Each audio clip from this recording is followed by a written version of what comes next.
Yo, what's going on, everybody? Appreciate you guys checking in. Man, we're rocking on a Wednesday. Why? Because it's schedule. Schedule just dropped today. We now know where we're playing. We knew who our home and away opponents were going to be, but now we know exactly where we're going to play them. When, like back-to-back games, are we going to be on the East Coast, West Coast? You know, one of the things that I look at is, are we playing as being an indoor dome team? Are we playing on the East Coast in the wintertime? That sucks. You know what I'm saying? And so there's a lot of ways to kind of look at this schedule outside of just how good our team is versus their team, coaches versus coaches, a lot of things that you can take into consideration when this schedule finally drops. So we're gonna check into it. We're gonna tap into it. We're gonna make it right. But hey, I know we went live yesterday? Went live yesterday. We're hitting you again because the schedule did drop, and we're gonna pick it up on the screen and we're gonna kind of chop it up and check it out with the chat as well. So, man, I appreciate my guys coming in here with me, man. I got Chris, Protect the Show podcast, as well as the Severe Raider. I'm 805 Raider, Real Talk, Raider Nation. And Chris, man, cheers to you. You said it's a drinking day, so I was like, all right, why not? It's a drinking day, man. You already know. Let's make it happen. I mean, I think Severe went and got his, what was it? What was it? Your pink lemonade or something across the street? What was it? Oh, my God. Get your protein shake today. Yeah. He's getting ready for Bakersfield. I might give me a tropical tangerine twist though after this, man. That sounds like a that sounds like something you'd order off a midnight rose. Let me get a tangerine twist. Get a tangerine twist, please. Salute the midnight rose, man. So hey, at the end of the day, I think, you know, coming on here, man, it's gonna be good now that we got to break down this schedule a little bit. It's gonna be fun. But yeah, salute to everybody in the chat. I'm gonna get you guys in just a second, but check in real quick. Even though checked in yesterday, gonna check in with my guys, man. Severe, what's happening, man? How you doing? Oh man, you know, we excited to see the schedule release. Saw the Raider schedule video. It's interesting.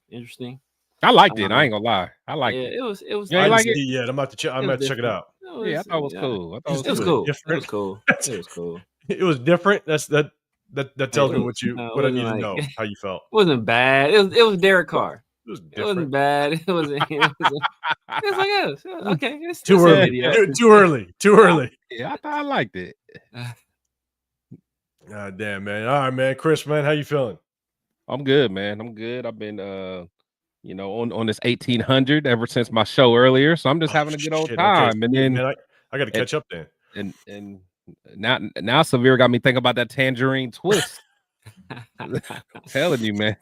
So that's what Severe's here for, man. That's fire. Tell you, I'm gonna get sponsored by their lemonade. Their lemonade. Just Wendy's lemonade. That's it. You can keep everything else. Their lemonade is fire. You don't get that sponsor. Jeff is still trying to get Dunkin' Donuts to sponsor him, man. It's going East Coast. No way. Yeah, he's an East Coast dude. He's like they love that. Dunkin' Donuts is trash. They love Dunkin' Donuts on the East Coast, man. Dunkin' Donuts it is. I mean, I've never had. I'm not a big like iced coffee guy at all. I'm just talking about the donuts. I don't even drink coffee. You know what I'm saying? So like, because he always rocks with the coffees, but the donuts, trash, bad. Yeah, like. That's what I miss. I mean, I'm gonna derail for just a second. That's what I miss from being back in Southern California, even when I lived in Texas. You got those just corner store donut shops, man, that are just like, that's money, right? The best out here in the Vegas area. I've been talking to my wife. I was like, I don't want to gain 50 pounds, so we ain't gonna do it. Nothing there. Nothing. All we have is Pink Box. We got Pink Box. We got Dunkin' Donuts, and basically. Was that Krispy Kreme, right?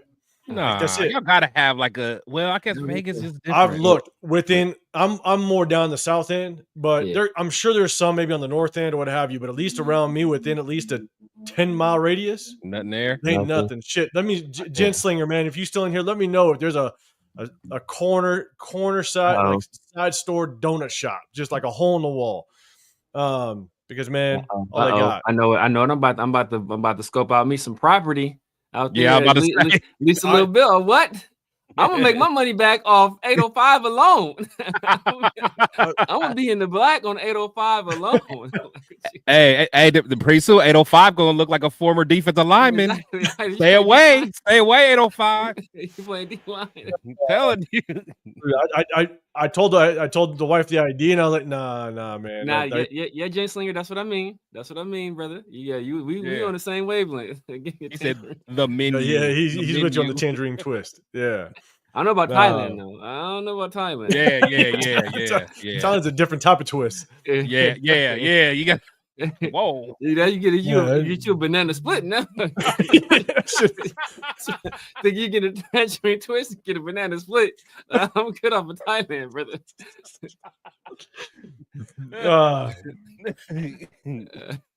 I think the Raiders schedule came out today, fellas. Yeah, I think it did. And I got to get to the chat, man. I appreciate you. And Jen Slinger, I'm only going to put up this comment just for you, man. Okay, I appreciate you in the building, man. I appreciate you. Appreciate you rocking with us. Rose Town, the building. What's happening, man? Appreciate you rocking. What's up, Nav Man? Raiders Shield family. Make sure you guys go hit up Nav Man's channel. Raiders Shield family, man. Make sure you guys go show some support over there. Ralph, man, appreciate the super chat. Make sure you guys go show support to Ralph as well, man. He always got his channel going on, but at the same time, man, he also does it, in different language. I think it is Spanish. And so he rocks out with that, but he also does UFC stuff and the combat sports and everything. So make sure you guys go hit him up. I think he did some rough the WWE stuff as well, man. Go show some support over there. Mario, what's going on, man? Appreciate you rolling with us. We're gonna check out the schedule today. Marvel, what's going on? Glazed donuts in Las Vegas. Okay, so they have a pistachio donut. Got it. So let me know, where is that? North end? Because I'm on the south end and technically in Henderson on the south end. So maybe that's on the north end. But anything within 10-mile radius of me, they ain't nothing.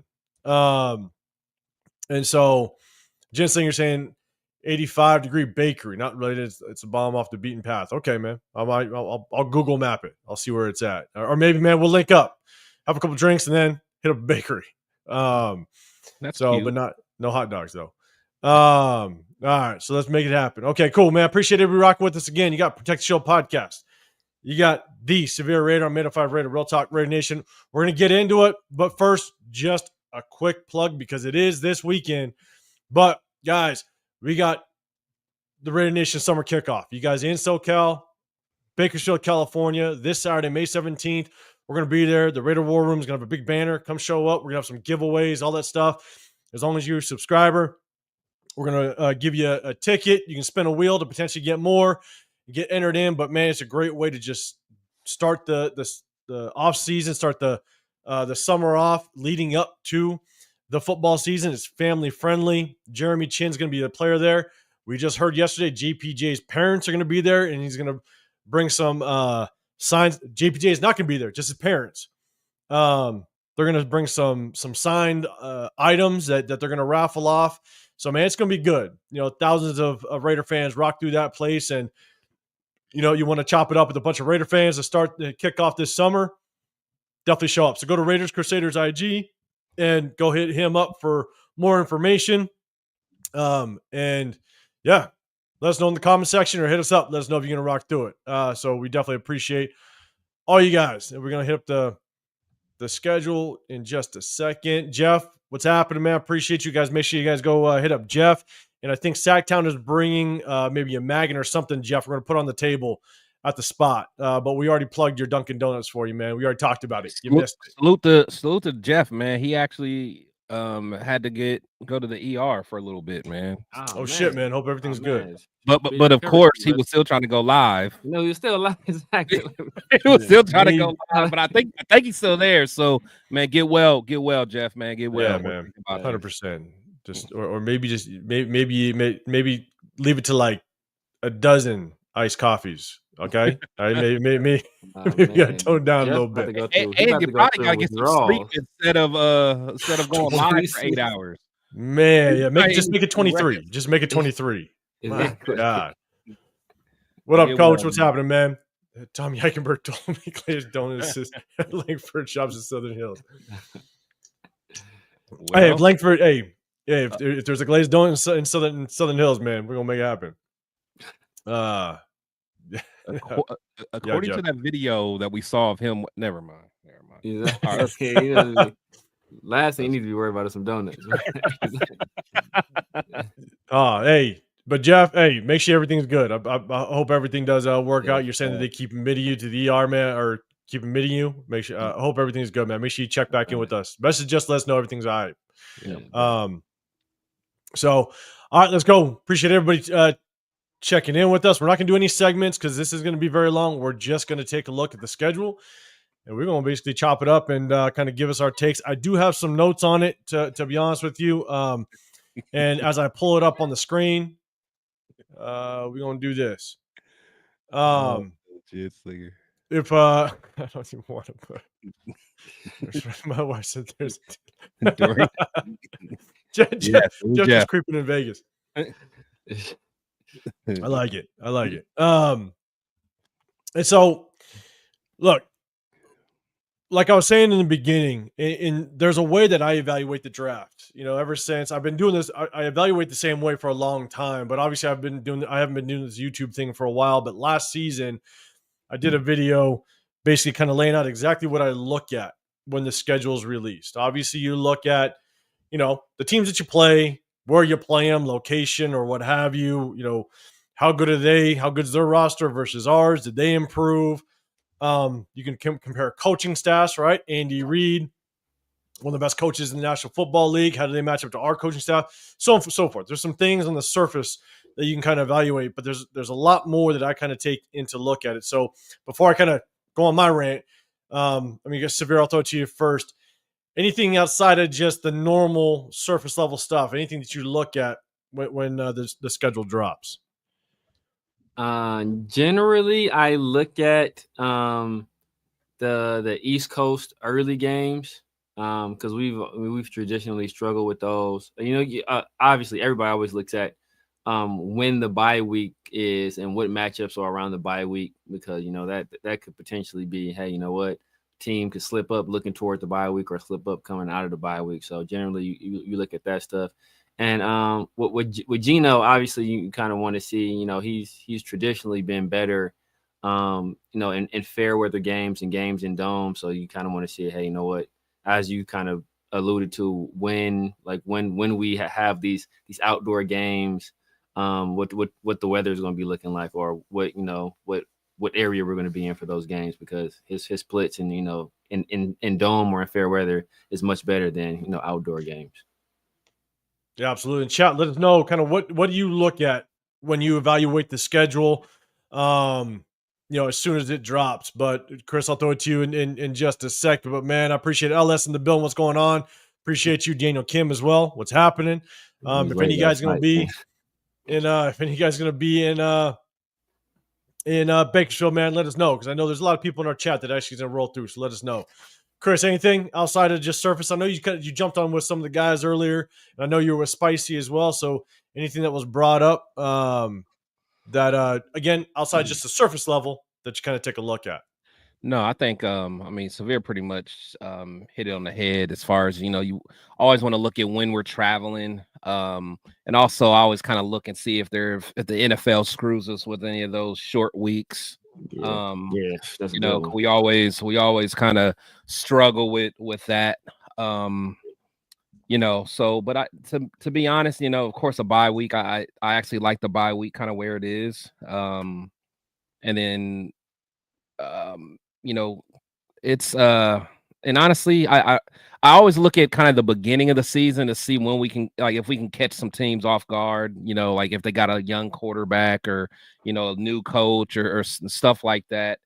I think Drake May, first year in Josh McDaniel's system, he might show a little decline, maybe. I mean, they did get some additional weapons, but I think we can probably give him some trouble in week one. So I just look at little stuff like that. Look, I would say we're looking at this week one. It's gonna be some stuff dialed up specifically for us. Oh yeah, you already know. It's gonna be some stuff dialed up. Yeah, man. That's he's extra petty anyway. He itching. Oh, we Yeah. itching for. Oh, he itching Yeah. for it, man. He itching like the tangerine twist in Thailand. He's itching for. It's Like, like after Man, the freak Ginslinger, that off. was for you. Super Nomicron, man, I appreciate you checking in with us. You got us at 9-8 or 8-9, a record after that schedule. Yeah, I mean, you're saying I look at cold weather away games mostly. All right, Coach, man, you got us at 6-11 or 7-10. All right, and Omicron kind of agrees with you a little bit. Yeah, even more realistic. So Wait, where did Travion go? he went to the Patriots. You went to the Patriots. Patriots killed the draft, man. Yeah, I just saw it. Was super They got free agency. and they got Kyle Williams, and then they got Stephon Diggs. They killed free agency. Yeah, they got did. Caleb on Chasing. Really they got. That's what I'm saying. They got a lot better, man. They got a lot better. Chasing, Robert Spillane. I think they signed a DB. They signed a DB too, right? Who's the DB they signed? Yeah, they did get. They got somebody. Man, yeah, they paid a lot. Was it? Nah, I want to say. Nah, I forgot who. They picked up a DB too. I want to say, but yeah, man. Yeah, that's gonna be a test. It's gonna be a test, but Chris, it's a good point, right? You're looking at new head coaches, new offensive coordinators, rookie QBs. It takes a while for these coordinators to kind of get their offensive personnel in line and kind of on the same page within their system. So that's definitely something I look at as well. That's a great point to kind of bring up. Coach, you're saying Jaden Daniels sophomore slump incoming. Bold statement, man. It'll be interesting. I'm about to say the only thing that really does help Jaden Daniels is his just ability to escape and move the pocket, to be honest with you. Like, that is what kind of could help him kind of get out of that sophomore slump. When you can get those first downs with your legs and kind of just, continue to kind of hit body blows on that defense, that can kind of help you with it. So, Super Non-Recron, just don't turn Travion Henderson to Saquon Barkley week 1. LS. Let's not hope. Let's hope not. LS. Man. Hey, LS with the. It's going to be like the Chiefs. Man.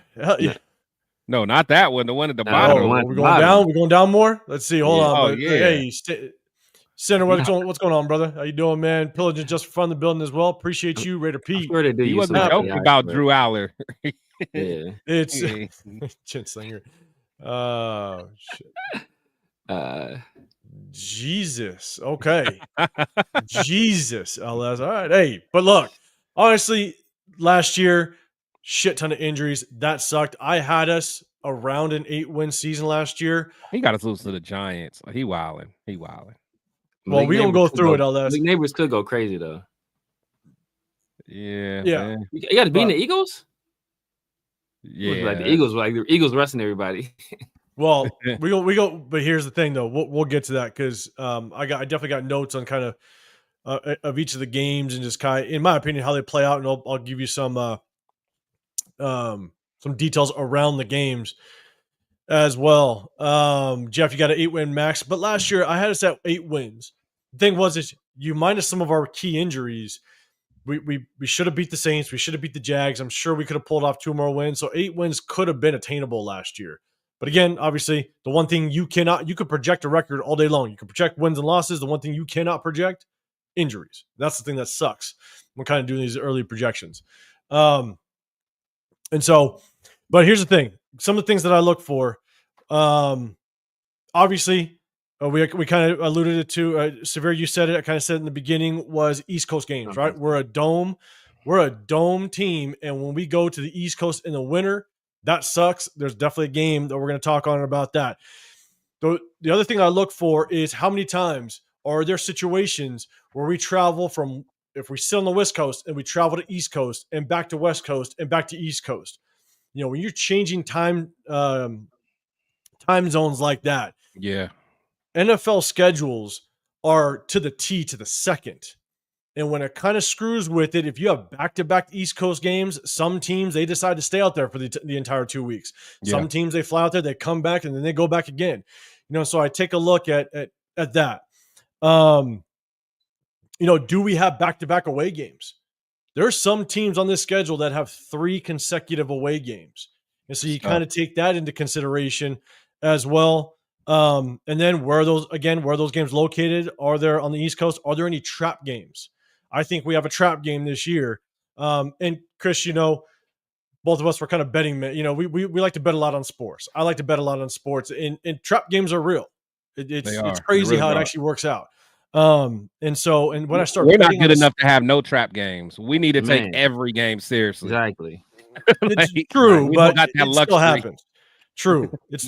We all know it still happens. Yeah. That's how the Jeff Saturday game happens. Exactly. And the Rams game. Exactly. The Rams game. I was about to say the Baker Mayfield of 2 day notice. So also, are there any teams coming off of buys that we now have to play? Are we on a short week? We play Monday night, we play on Sunday. And so kind of taking that into consideration.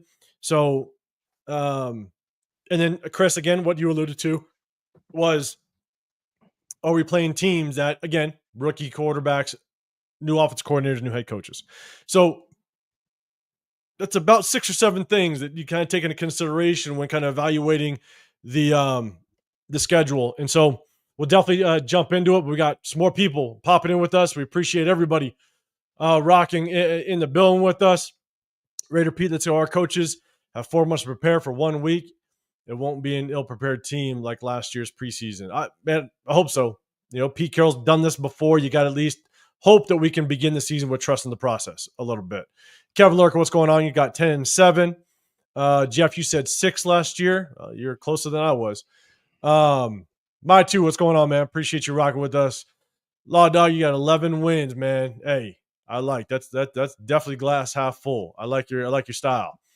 Raider Menace, man, hey, good to see you back.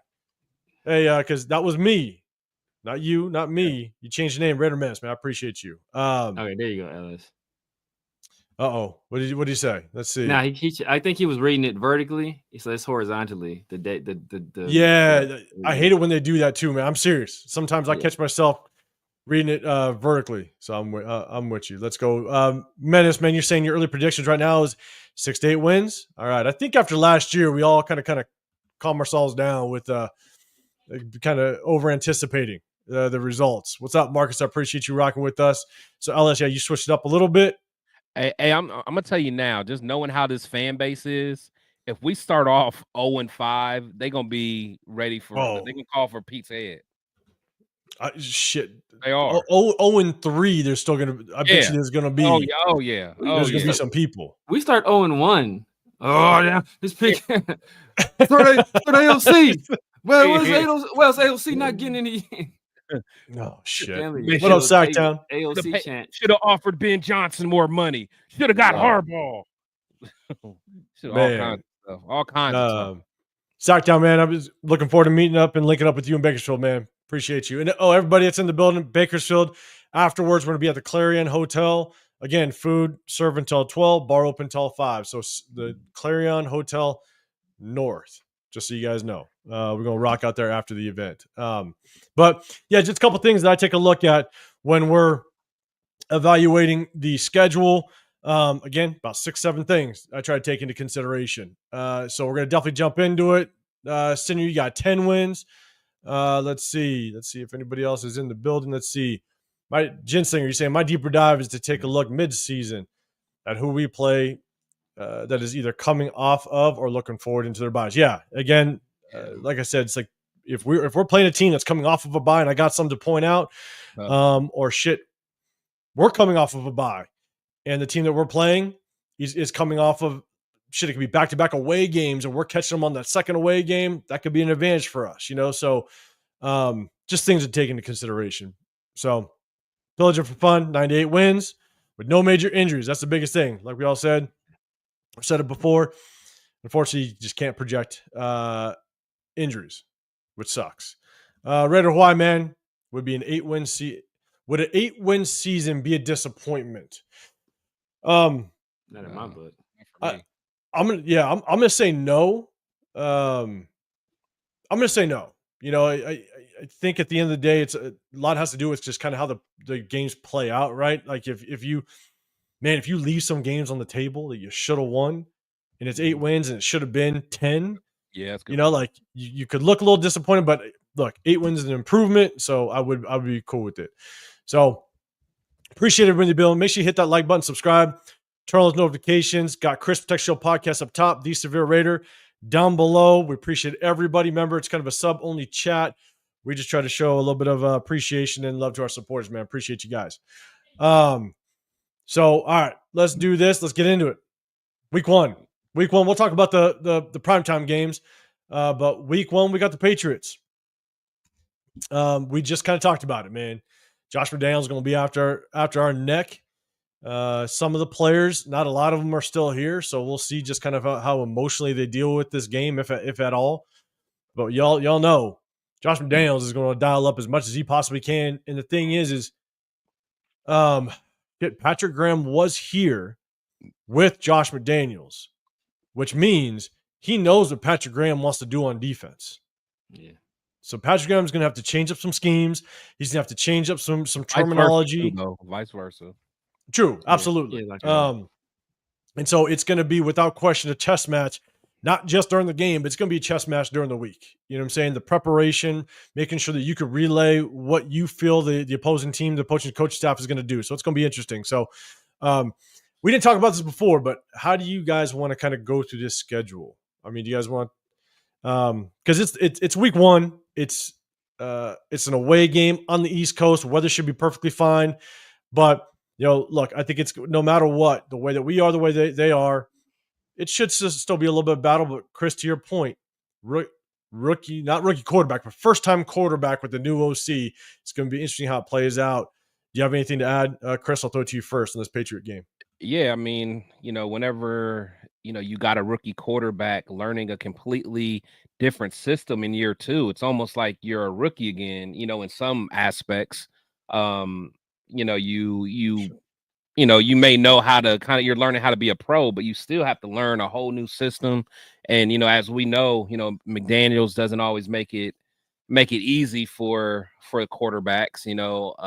He expects them to kind of hit the ground running. But I forgot they got Travion, man. And so we'll probably see a big dose of him. But honestly, I really think that's just going to be a good game. A lot of Raider fans kind of, easily just put a W next to that. I think we're going to have to come to play. We're going to have to come to play. Here's the thing, because didn't they get an offensive lineman too? I think so. They drafted Will Campbell. Well, they drafted Will Campbell. Damn, they crushed this draft. Okay. That's what I'm saying. So the one thing, and Raiders Show family, guys, let me know. Do you think we win week one? All right, just put the W or L, LS. We know how many L's you got. So put the W or the L in the chat. Let us know if we're going to win week one. Just let us know. LS just stands for L's. He's just L's plural. L's plural. But here's the thing: and Chris, when you were talking, it's just kind of reminded me a little bit. And one of my biggest concerns on this team is this is going to be probably one of the because the offensive line has improved a little bit with the addition of Will Campbell. Then you got Travion Henderson. You still got Ramondre Stevenson. This is going to be the first test to see how is this linebacker core actually going to be. Yeah. Was it okay that we didn't actually prioritize a top linebacker in free agency? Is it okay that we didn't prioritize a linebacker early in the draft? How is this linebacker core going to hold up against a pretty good running game? And Josh McDaniels likes to run the football, so he's going to come after us.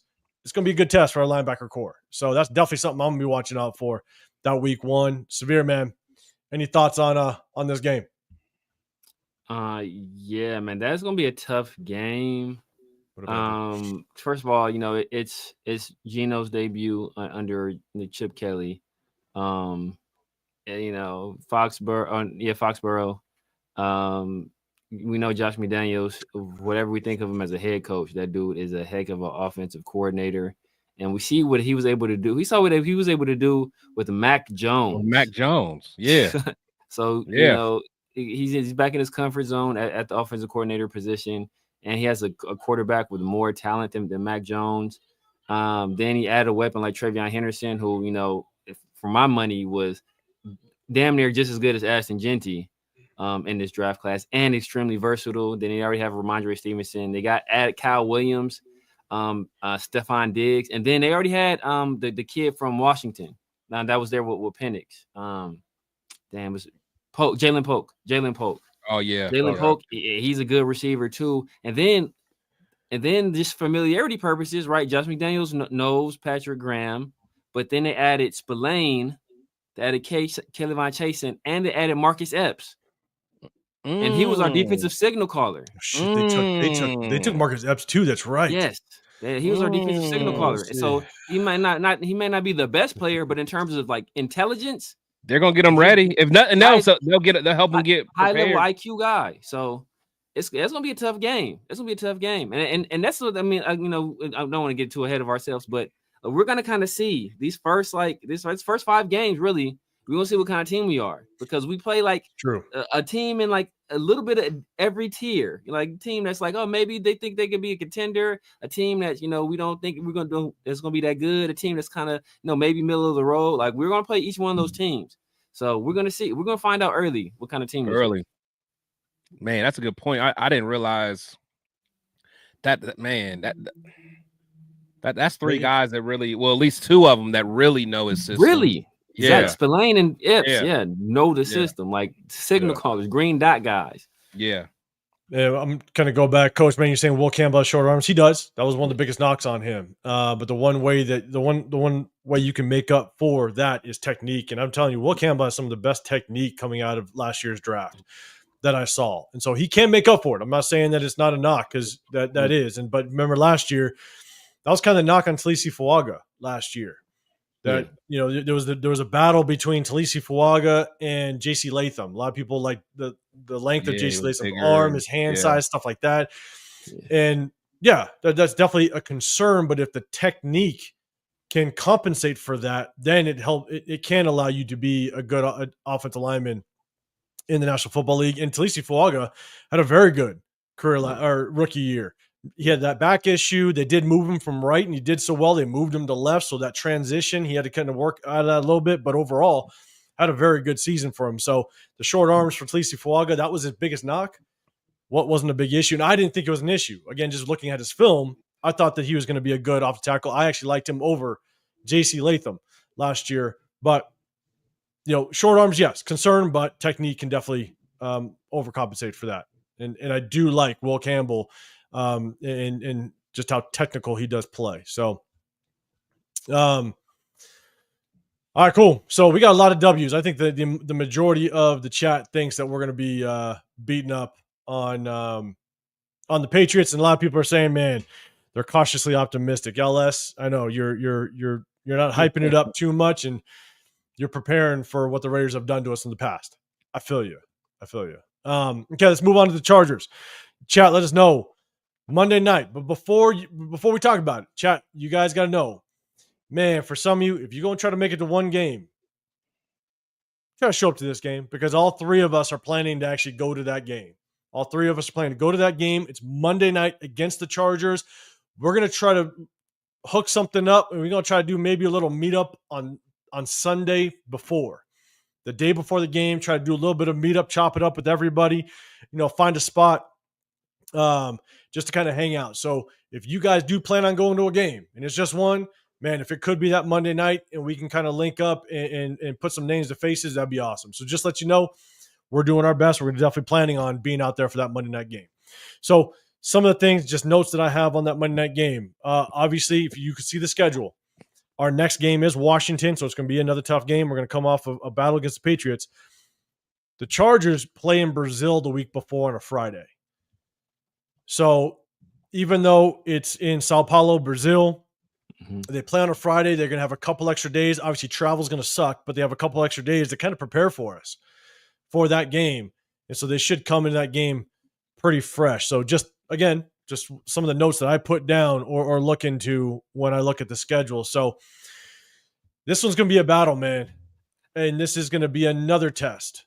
I see. Are you laughing at LS's comment? Yeah. Yeah. Damn it, LS.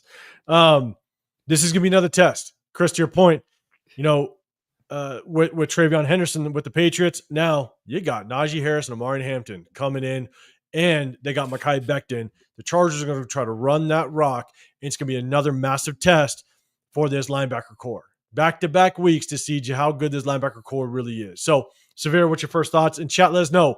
Is it LS? We know what it is for you, but is it a W or an L against the Chargers? Chat, let us know. Severe, any thoughts on this game? Yeah, man, primetime game. That's not necessarily the setting we've excelled in the past. But in our advantage, Pete Carroll, for most of his career, he has had Harbaugh's number. So it's going to be a little bit of a, well, at least in the NFL. In college is a little bit different, but in NFL he kind of had his number. There's still a little bad blood kind of floating. Oh, I know that. I think they mended a little bit. They tried to play it off like everything was cool, but there's still a little bit bad blood sitting there. There's still some bad blood there. And you got to think about this, like the psychology. At least I'm going to be thinking about this. The psychology of it all is that we have Ashton Genty. And two backs I liked just as much as Ashton Genty were Amari Hampton and Travion Henderson. And we played them back-to-back weeks. And if both of those guys outperform Ashton Genty, I will be apoplectic. You will not be. I will be live longer than Jeff. I will break all of Jeff's records yelling at this team if those guys come out and outperform Ashton Genty in back-to-back weeks. So we better be able to run the rock. We better have somebody else outside of the Camion Richardson guarding whoever is out there. We better have somebody else out there. I don't care who else we got out there. It better not be the Camion Richardson at outside corner. So can you imagine that though? Hey, can you imagine that, bro? We get that. I'm not trying to throw shit out there, but you Severe, you kind of hit the nail on the head a little bit. Imagine if Ashton Genty finishes the game with 62 yards and Martin Hampton goes off like 140. Like, it would just be like, you've got to be kidding me. So, yeah, man, that's crazy work. But, man, my bad. Go ahead. It's really crazy. And then, like Colton Miller, he's like Khalil Mack is one of the guys that has his number, in the past. He's one of the guys that has a number. Like, he always struggles against, like, power rushers. He doesn't do well against power rushers, just, Khalil Mack especially. So we got to contend with that. And at least they don't have Joey Bosa anymore, so we don't have to worry about Joey Bosa on the other side. Just early in the year, Joey Bosa. This would be one of the few games Joey Bosa would have been healthy for. Oh, he shows out. He shows out in the first 4 weeks. Yeah, because he's been healthy. Like after that, after 4 or 5, you miss where you're gonna get Joey Bosa. So and they also don't have Asante Samuel Jr. out there anymore. I'm gonna lean toward us picking this game up. It's a divisional game, home opener. But it all depends on how the first game turns out. Because if we lose that first game, I think we're gonna be like that home crowd is not gonna be the same for this home opener. So that's true. And this is a home opener, Monday Night Football, man. You got to show up and show out. We talked about it before. I think we were actually on the live. We talked about it before, man. That march over the bridge they do. That first week, man, it is as crazy as it gets, as close as to Oakland you'll ever get. But, man, if we lose, that shit dies off real quick. So I hope it doesn't happen. Chris, man, any thoughts on this Charger game? Yeah, so it's going to be another tough one. It's going to be a fight. There's a lot of storylines, with the Harbaugh and Carroll. But one thing that I will say, and I believe Pete, just when you heard his press conference and stuff like that, like I think he really wants us to get back to protecting our home, winning at home. Because he said that multiple times, like getting the fans in at home, getting them there, getting them excited, protecting the house. So I think that's going to be a priority. I think it's going to be a priority all off season. I think, of course, they're not going to overlook week 1, but, I think he's going to make sure, they put their mark on that home opener to try to, rejuvenate the fan base, especially the locals that are around. So I think there's going to be extra emphasis on that game. So And again, I think Severe brought up a great point. I didn't even really realize, but yeah, you got those 2 running backs that we're facing, week 1 and week 2.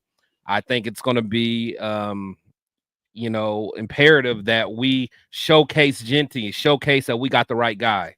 So yeah. I think, they're going to try to put him in the best position to be able to show that we got the right guy. So he's going to show out. And I don't necessarily think he'll necessarily show out, but I think he'll be a good piece. But,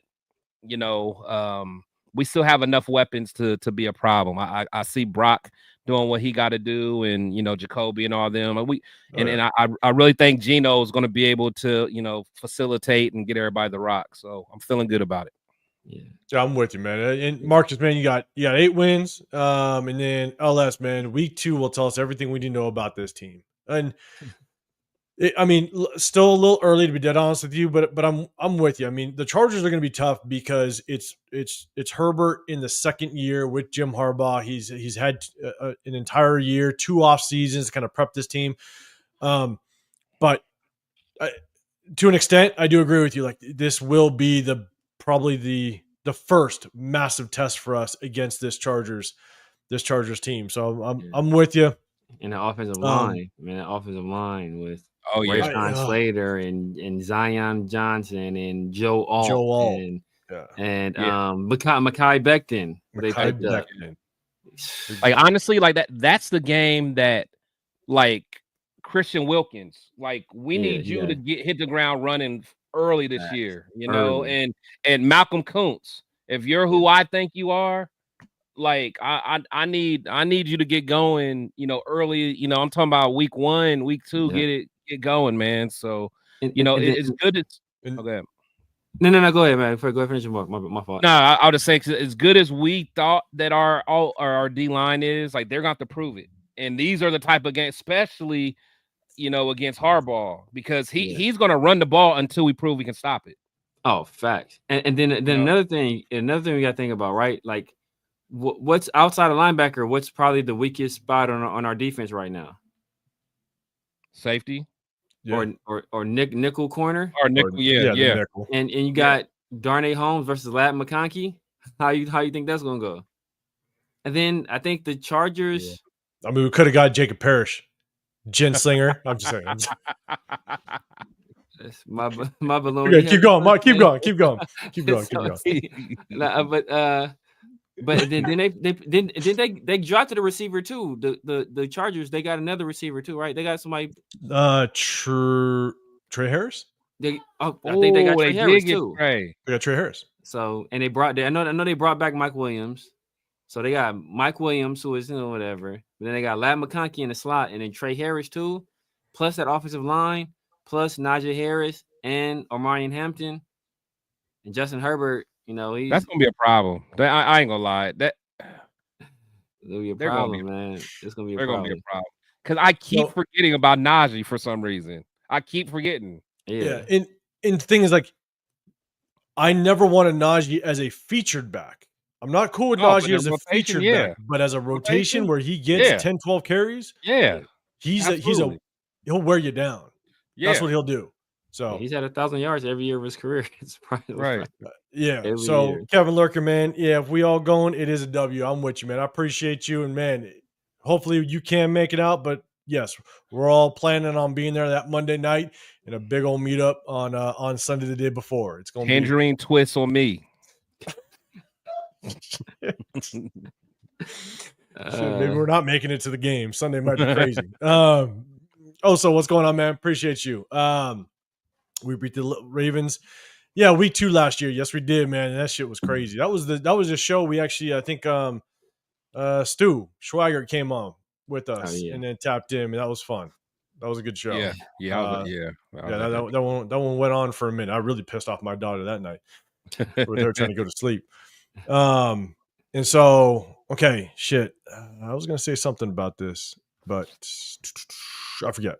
But Severe, you're right. Like, Ladd McConkey is going to be a terror to deal with. He was last year, and with us, if Darnay Holmes, right, or Pete, you're saying Darnay Holmes will not start.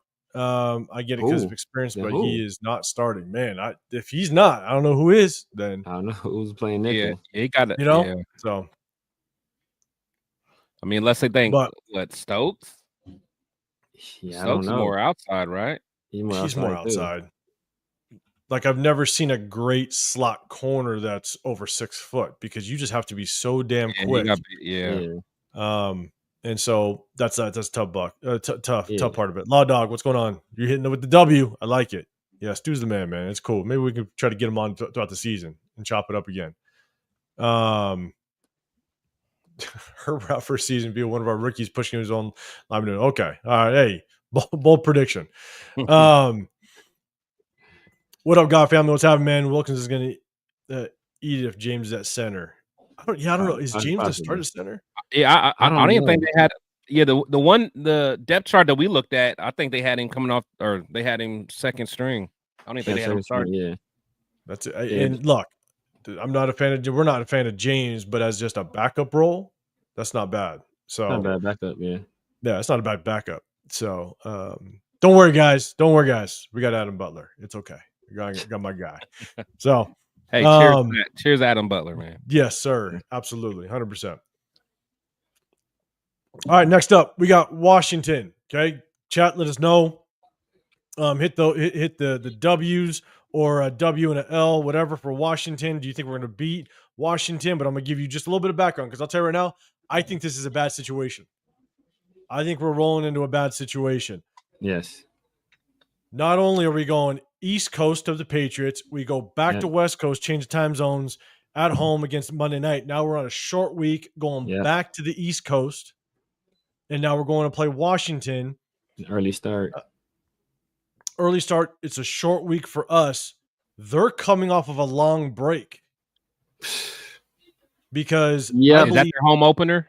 They play the Thursday night game against Green Bay the week before. So they're getting an extra couple games. So we're coming off of a short Monday night game week. Yeah, and they got and they get an extra three days because they're playing Thursday night against Green Bay the week before. Yeah. And we're going East Coast to West Coast to East Coast. So like that sucks. let's just put it that way. And we're also coming off of what is going to be a damn good battle against the Chargers. Like this, we're not going to, I wouldn't bet my paycheck that we're going to kill the Chargers. It ain't going to happen. That's going to be a battle. It's going to be a battle in the trenches. They're going to want to run the rock. We're going to get banged up. Both teams are going to bang themselves up. You put that scenario together, to me, that looks like a really bad situation for us. So, again, those are the kind of things I kind of take a look at when I evaluate the schedule. And just real quick, Raider Shield family, I think you got it as a loss. Marcus, loss. Menace, you got a loss. Raider Hawaii, if AJ gets out of performance, it will be on our D tackles and linebackers. I'm with you, Pillinger Fun. Got a loss. A lot of losses. Okay, looks like across the board, everybody's kind of saying losses. Even they were saying that even before. I kind of just wrapped off a little bit of what's surrounding that game. Man, so the league, not just you, the entire league. Hey, God family wants to W that game. All right, coach, you're saying a loss. Sacktown, you're saying a loss, man. Yeah, it's tough. Again, just kind of looking at how the entire situation is kind of building up around that game. That's going to be a tough one. So, Chris, I'll throw it to you first because I went to Severe last time. What's your thoughts on that game? Talking about Washington? Washington. Yeah, man. I don't see us winning that. I just think, just like you said, with them getting in an extra few days, and then us coming off a short week, and those 2 weeks, I mean, those are going to be two battles. So, like, coming in the week 3, we're probably going to be a little banged up. Just war wounds. Jaden is he showed he's special. And I know someone kind of mentioned a sophomore slump. I don't see it. I only see in that dude just continuing to get better. They added some more pieces on that offense too, if I remember correctly. Yeah. Who all had in the offseason? The most important piece of all. They took it from the they did that too. They did that too. Debo. Who all they get? Debo, but Oh not even yeah, that. okay, that's what I was saying. Yeah, they got Debo, but not even that Debo. though. The most important piece, they stole them from the quarterback you don't like in Tech Oh yeah, oh Lyman, yeah, oh yeah, Jeremy Tunsil. yeah, right, yeah. And oh man, he needed that too. He needed that. So yeah, that's and Cliff, Cliff was cooking, man. So yeah, that one's gonna be tough. I got us losing that. It's gonna be a tough one, but Pillaging just for fun, man. You're saying we beating them like the confidence, man. Sacktown, you got us at a loss. Coach at a loss. I think I went through a couple of them. God family got us at a win. But Rosetown, you cheating again? There's always one in our comment section. Rosetown with the tie. What's up, Chewy? Hey man, don't even say that. Cause we'll find a way to tie. That's just what we do. We'll find a way. Piss off everybody, and the entire Raider Nation is gonna be pissed because we should have won it. All the excuses why we should have won it, and so so I'm not gonna lie, like I, being a betting man, I ain't even gonna touch this game unless it's like a 9.5 point spread. Oh yeah, in our favor. I'm leaving that out. Like I'm keeping that. I'm away. I ain't gonna lie. I may not bet on the first three. Honestly. No, I'm staying away. Now, mind you, I'm staying away from them three. I don't ever bet. While I'm playing, I don't even know what I'm gonna do with the Bears. I might grab Washington money line. I'll probably grab Washington money line.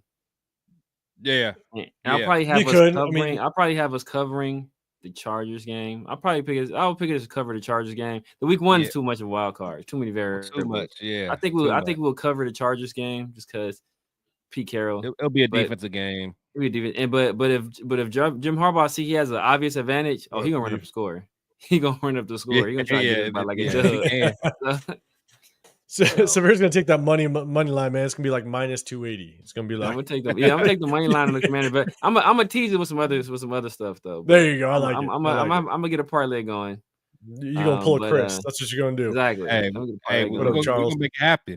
Hey man, and you guys know, man, that daggone weekend is the same weekend as that Bud and Canelo fight. Oh, that's gonna be when we're going to. Oh man, that's remember chat. Vegas is gonna be something crazy. That's gonna be. Oh, true. You're gonna be in the Titans game. All right, man. Hit me up again. You know I'm local. I'm in the Vegas area. But guys, chat for you guys that just rolled in. We're planning. This is the plan right now. We're gonna be there Monday night against the Chargers, week 2. If anybody's planning on going to game, rock with us. We're gonna do something on Sunday. We're gonna have a good time, and the day of the game too. But there's a shit ton going on. Let's go LS, man. I might take the Washington money line if they offer a tempting 20.5. So now money line is straight up. Money line is just straight up. Money line is straight up bet. So I mean, money line straight up. Win. Yeah. That's why it's like a minus 280, man. You ain't gonna make much on your money, but parlay that up a little bit. You might be all right. Yeah, parlay that with another 1 or 2, get a double up. Exactly. Chris knows you talking too. You talking too. Parlay king. I'm looking for whoever the Saints. I just got me one today whoever the Saints are playing. I'm grabbing. Right. Exactly. Chewy Smoke. Yeah, let us know. Let us know. Especially me, because again, I'm in that area, man. 100%. Yeah, so, all right, Washington. Now let's go with the Bears. Nothing crazy, but the thing is that the Bears, the Bears are playing Minnesota. Going to be a tough game. Yeah, they play Detroit, they play the Cowboys, and then they play us. It's going to be back to back really tough games. And so then we play them. And so there's no short weeks, nothing like that. After our game, though, they go into a bye. And you know how it is. Every team is going to play just a little bit harder because no team wants to go into a bye with a loss. Yeah. So, but they do come off of 3 really hard games: Minnesota, Detroit, and the Cowboys. So we might get them worn down a little bit. But then again, Chris, you also made a very good point. Brand new head coach. He's going to be calling plays. He's going to try to install that offense. Maybe by week 4, he can get the thing rolling a little bit. So it may not play too much of a role, but definitely something to take into consideration. And so, Severe, man, what's your first thoughts on the Bears game? And chat, let us know. What do you think? Win or loss versus the Bears? Let us know.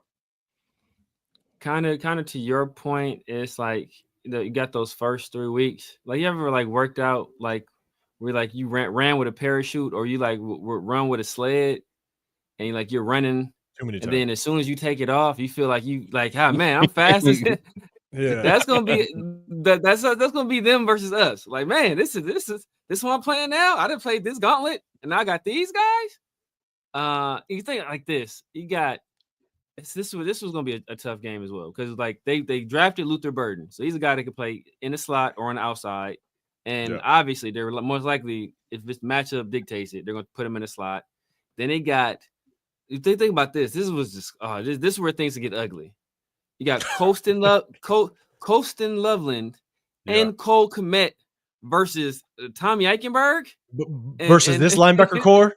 You know, it's like, how nasty is he's that working hard this offseason. Severe. He's working hard this offseason, man. How nasty is that going to be? To get this man a job at Pink Box, that's some donuts, man. So that can get nasty. And then you know, the whole Ben Johnson situation, you know, like it's going. I think we'll have some extra motivation in that game just because of that. But I'm just thinking about what those tight ends are gonna do. They don't really have a lot of run. They don't really have a great run game. Their offensive line is, you know, hit or miss. So the pass rush, I think we can get home. Didn't they draft somebody though, or did they get someone in the offseason? I think they ramped up that. They beefed up that offensive line. Yeah, I'm about to say. I feel like they invested in that. They invested deep in that offensive line. So that's even more issues then. I mean, that's what I'm saying. Our pass rush has to get home in this game, but it's just because. And then Caleb, he's super athletic, super mobile, you know, and we all know how Max is. Max likes to jump into that B gap and like leave this contain. Yeah. Caleb can run for 150 yards that game, man. You know? So he won't hold an edge for nothing, man. So he loves to do that. And at times, look, it can get some huge plays out of it, but we've been burned on it a bunch of times as well. So if our pass rush can get home and affect Caleb, like I said, Caleb's one of those dudes. I don't think he's the toughest guy in the world.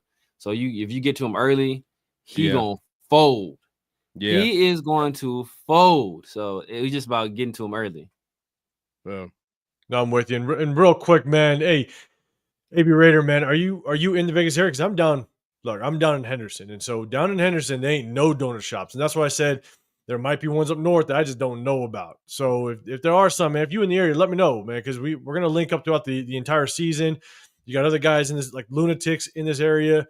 We're gonna link up. Let me know if you're in the area. We'll definitely hit you up. But we are going to, all three of us, gonna try to roll up to the Monday night game. Let me know. But he got a belly like me. He got a belly like me, so I know he know where the good donut spots is. Must know it. Hey, I trust him, bro. I trust him. But see, I'm south in Henderson, so around us, man, they ain't nothing except for Pink Box, Dunkin' Donuts, and Krispy Kremes. Krispy Kremes is good as hell, but I want like a corner store. Like I want a hole in the wall donut shop. So that's what I'm looking for. That's what I'm used to. So, and here's the thing, man. This is our linebackers are always going to get tested, but man, severe to your point. Two tight ends, a beast. People don't realize how cold. He's good. Is. People don't realize how cold he is because he got hurt. He's a more athletic Sam Laporta. Mm-hmm. Yeah, man. Jack Kenna, man, appreciate you. Yeah, we'll see you. We'll see you in Bakersfield, man. Appreciate you popping in with us. Clarion Hotel afterwards. It's gonna be right. So, Chris, man, your thoughts on the Bears game? Man, I hate to say it, man. I have us losing this game. I really do. I like what the Bears did this offseason, and I just feel after after week 4, I see us being at 500, 2-2. I know after losing to the Bears, I think that alarm will kind of go off, and then we'll kind of get it together, do some course correction. But just like Severe said, Caleb can be dangerous. I think Ben Johnson, we know the kind of things Ben Johnson can do. Again, they kind of restructured their line a little bit. I mean, I think they drafted pretty well, and they already had some young dogs already in the fold anyway, from last year. So, I think I can see us. Yeah, I can see us losing that. So, Because the thing is, it's not. I mean, I'm just being realistic because I just don't think we close the talent gap. Like a lot of people think. We just don't. It's going to take more than a year to really, get compete with these teams that's drafted well over the last few years. Like we're just now recently starting to draft well. Those Gruden years crushed us, and we're feeling it now. Crushed. Oh my God. It crushed us bad. Yeah. And I'm not gonna. I was about to say something about Derek Carr, but I'm not doing it. And so, but I'm with you. And here's the thing: is we'll see just kind of how well this Bears team can kind of pull themselves together, right? I mean, they were just they picked what I think 11th or 12th in the draft. I mean, they weren't very good last year. Yes, they beefed up the offensive line, so they're going to improve a little bit. Let's hope that we can at least make it a very competitive game. And I think someone made the comment, we win off of a Carlson field goal. So let's just hope we kind of make it competitive. But Chris, I'm with you. We're not in this realm of we're going to beat the shit out of some shitty teams. No. Everything's going to be most likely competitive. We got to bring it every game. That's what I'm saying. That whole trap game mentality. Oh no, Pete better get that out of their mind ASAP. There is no. I don't care. The Cleveland Brown. None of these teams should be a trap game. None of them. None of them. No. I'm with you. But I will talk about one potential trap game. Just so you know. Steve, what's up, man? Appreciate you. You got okay. Win, loss, win. Okay. We're starting the season off according to Steve, 3-1. I like it. Right away, what's going on? Appreciate you rocking with us. Preemptively, man, you jumping ahead. We beating the Jags. Arby's apple pie, huh? I don't know what that is, but it's Arby's got apple pie? Directed to somebody. Yeah, bro. Apple turnover. It's good. Oh shit. He was there on the TRS show when we went off script and was talking food. Oh, yeah. I never. Don't start that over here. Don't start that over here. No, we ain't. I blame AB the chef. He the one that started talking about talking about all the donut spots. Now, yeah, I'm gonna check them out. Yeah, man. Last night we went on a tangent on the 50/50 show. Man, that show was like 4 hours. We spent. Bro, like 2 I hours checked in with you guys. I checked in with you guys one time at it was 11:30. Yeah, and then I was about to go to bed, and I was like, I went on YouTube for just a second. I still saw you guys at 12:30. I was like, what the hell? Yeah, we was on guys to damn near 2 o'clock in the morning. We got derailed talking about movies, man. It was a wrap after that. Bro, you guys started. You guys were pulling Jeff. Jack Kenneman, hey, we're rolling in Saturday morning, just so you know. So I think Sacktown did say you guys are rolling Friday night, but we're rolling Saturday morning. We're gonna be at the venue probably around noon. I agree, Raider Alex. I don't know what I've never seen anything from that corporate. They don't do anything good. Oh, shit. Raider Paul, what's going on, man? Hey, hit me up if you're going to be in that. A lot of people, we're going to get to the Cowboys game. A lot of people are going to be at that Cowboys game, but hit me up, brother. I'll definitely be out there. Brandon, what's going on? I appreciate you. We're going to get to the Texas game. I promise. We're going to get to it. Hopefully we don't pull an all-nighter because we got a lot to talk about these damn games. So let's do this next one. All right, chat. Let us know win-loss against the Colts. Let's see. What do I got? So, okay.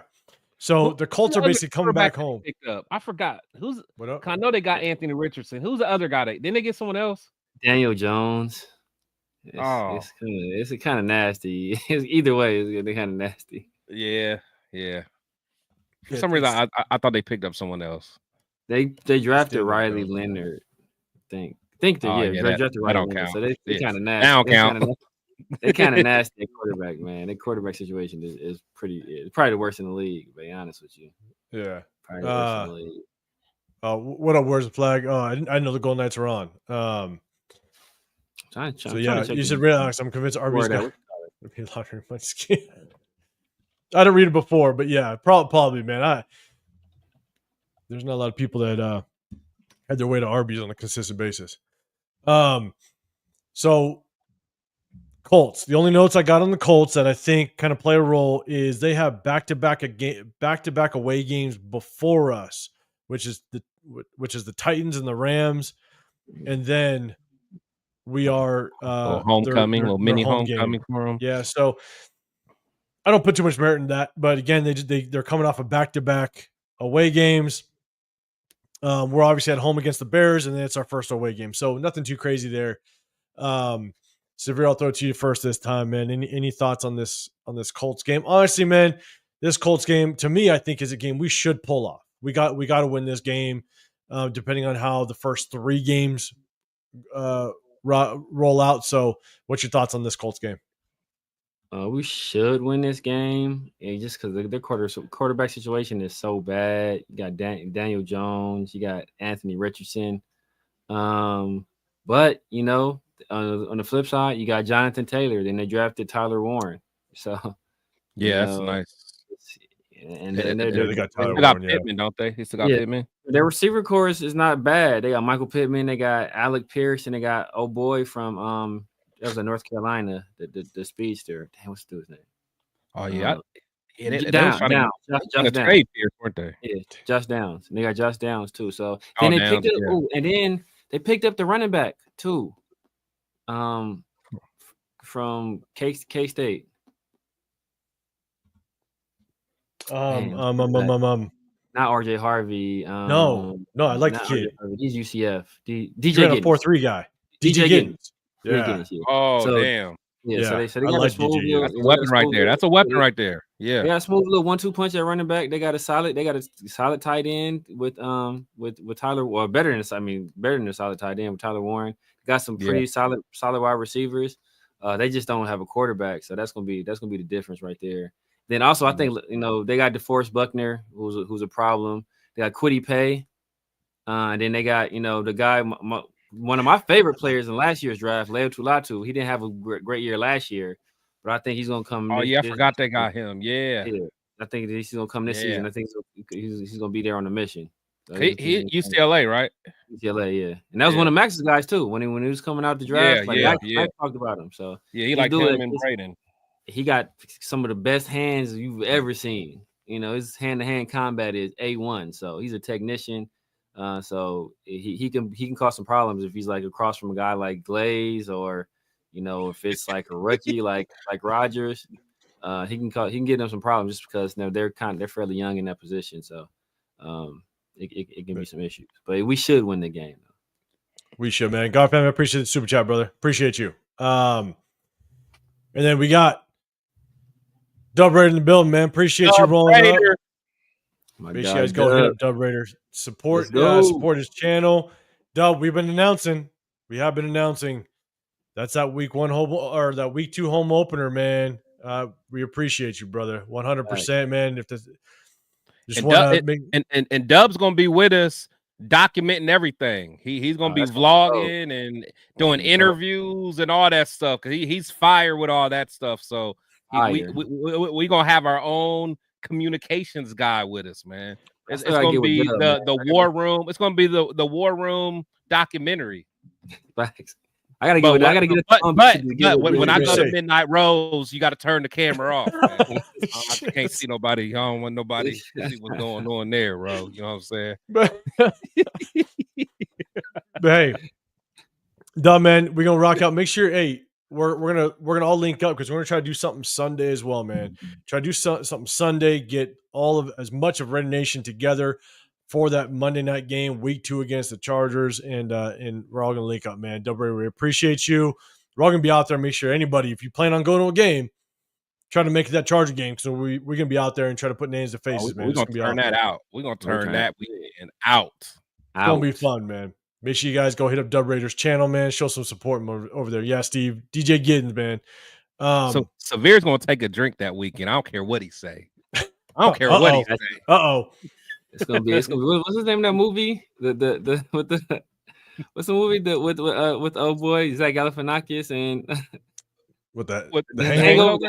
Yeah, we're gonna be on the roof giving you roofies, bro.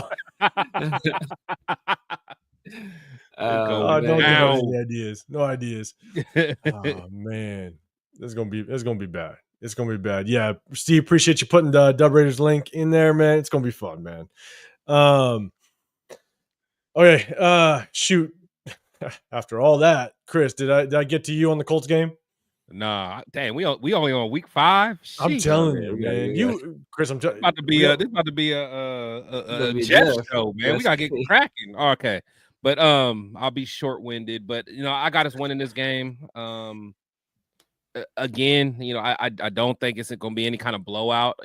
I still think when you got anyone like Jonathan Taylor, the Colts still do have a good line with what's his name? I forgot their star guard and stuff like that. So we're still going to have to do our thing, but I do have us winning that game. Roast town. Roast town. Oh man, Rick Rock, what's going on, man? I appreciate you pulling up, man. Sir? Appreciate you, brother. Damn it, right? Dad, did I say something? Man, see, I don't even be knowing anymore. Not even more. It just rolls out. It rolls out. That's all done. Okay. So we here for let's see. I'm gonna have some folks trolling in Bakersfield say, "Hey, man, yes, sir." Damn, Sacktown's I ain't gonna lie. Be now, I wish I would have went, man. Now y'all got me jealous, bro. Hey, we're gonna build this thing up though. We're gonna build it up, and next year, Chris, you rolling through. You're gonna make sure we're playing because this was kind of it wasn't necessarily last second, but at the same time, it was like just there was still a lot up in the air. Like we didn't know the date and stuff. Like I heard they moved, so that's why I was like, eh.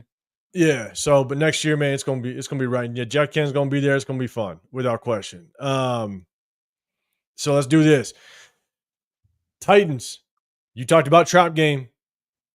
And nothing's a trap game. Nothing should be a trap game with the Raiders, but we all know if you're a betting man, it's a real thing. So here it is. This is potentially now Washington for me could have been a trap game a little bit, but I think Tennessee might be a trap game. You think Washington could have been a trap game? Only because of Washington.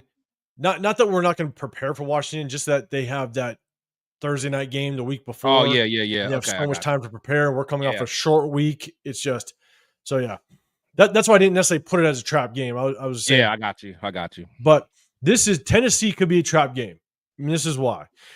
So I can see us possibly overlook them because we're already talking about we should beat the Colts.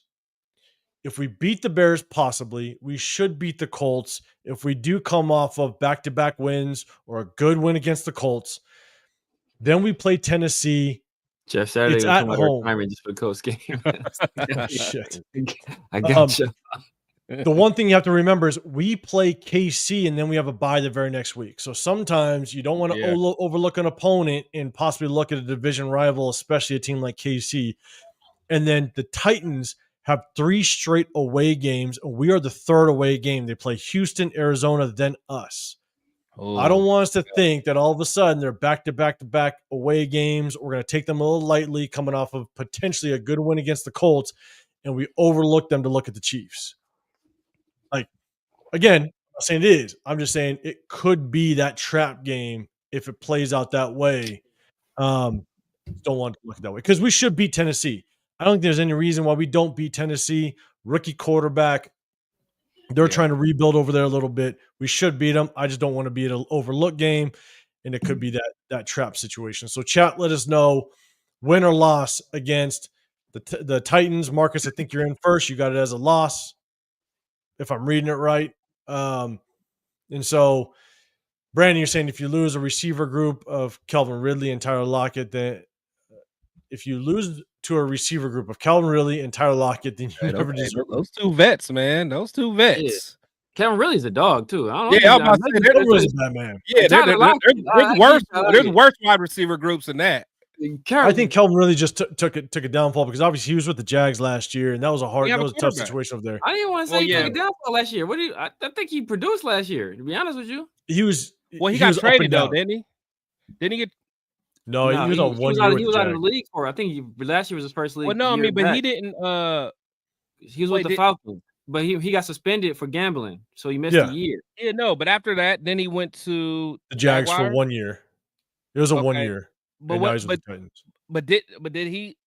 Has he played for the Titans yet? Like he didn't play at all last year for the Titans.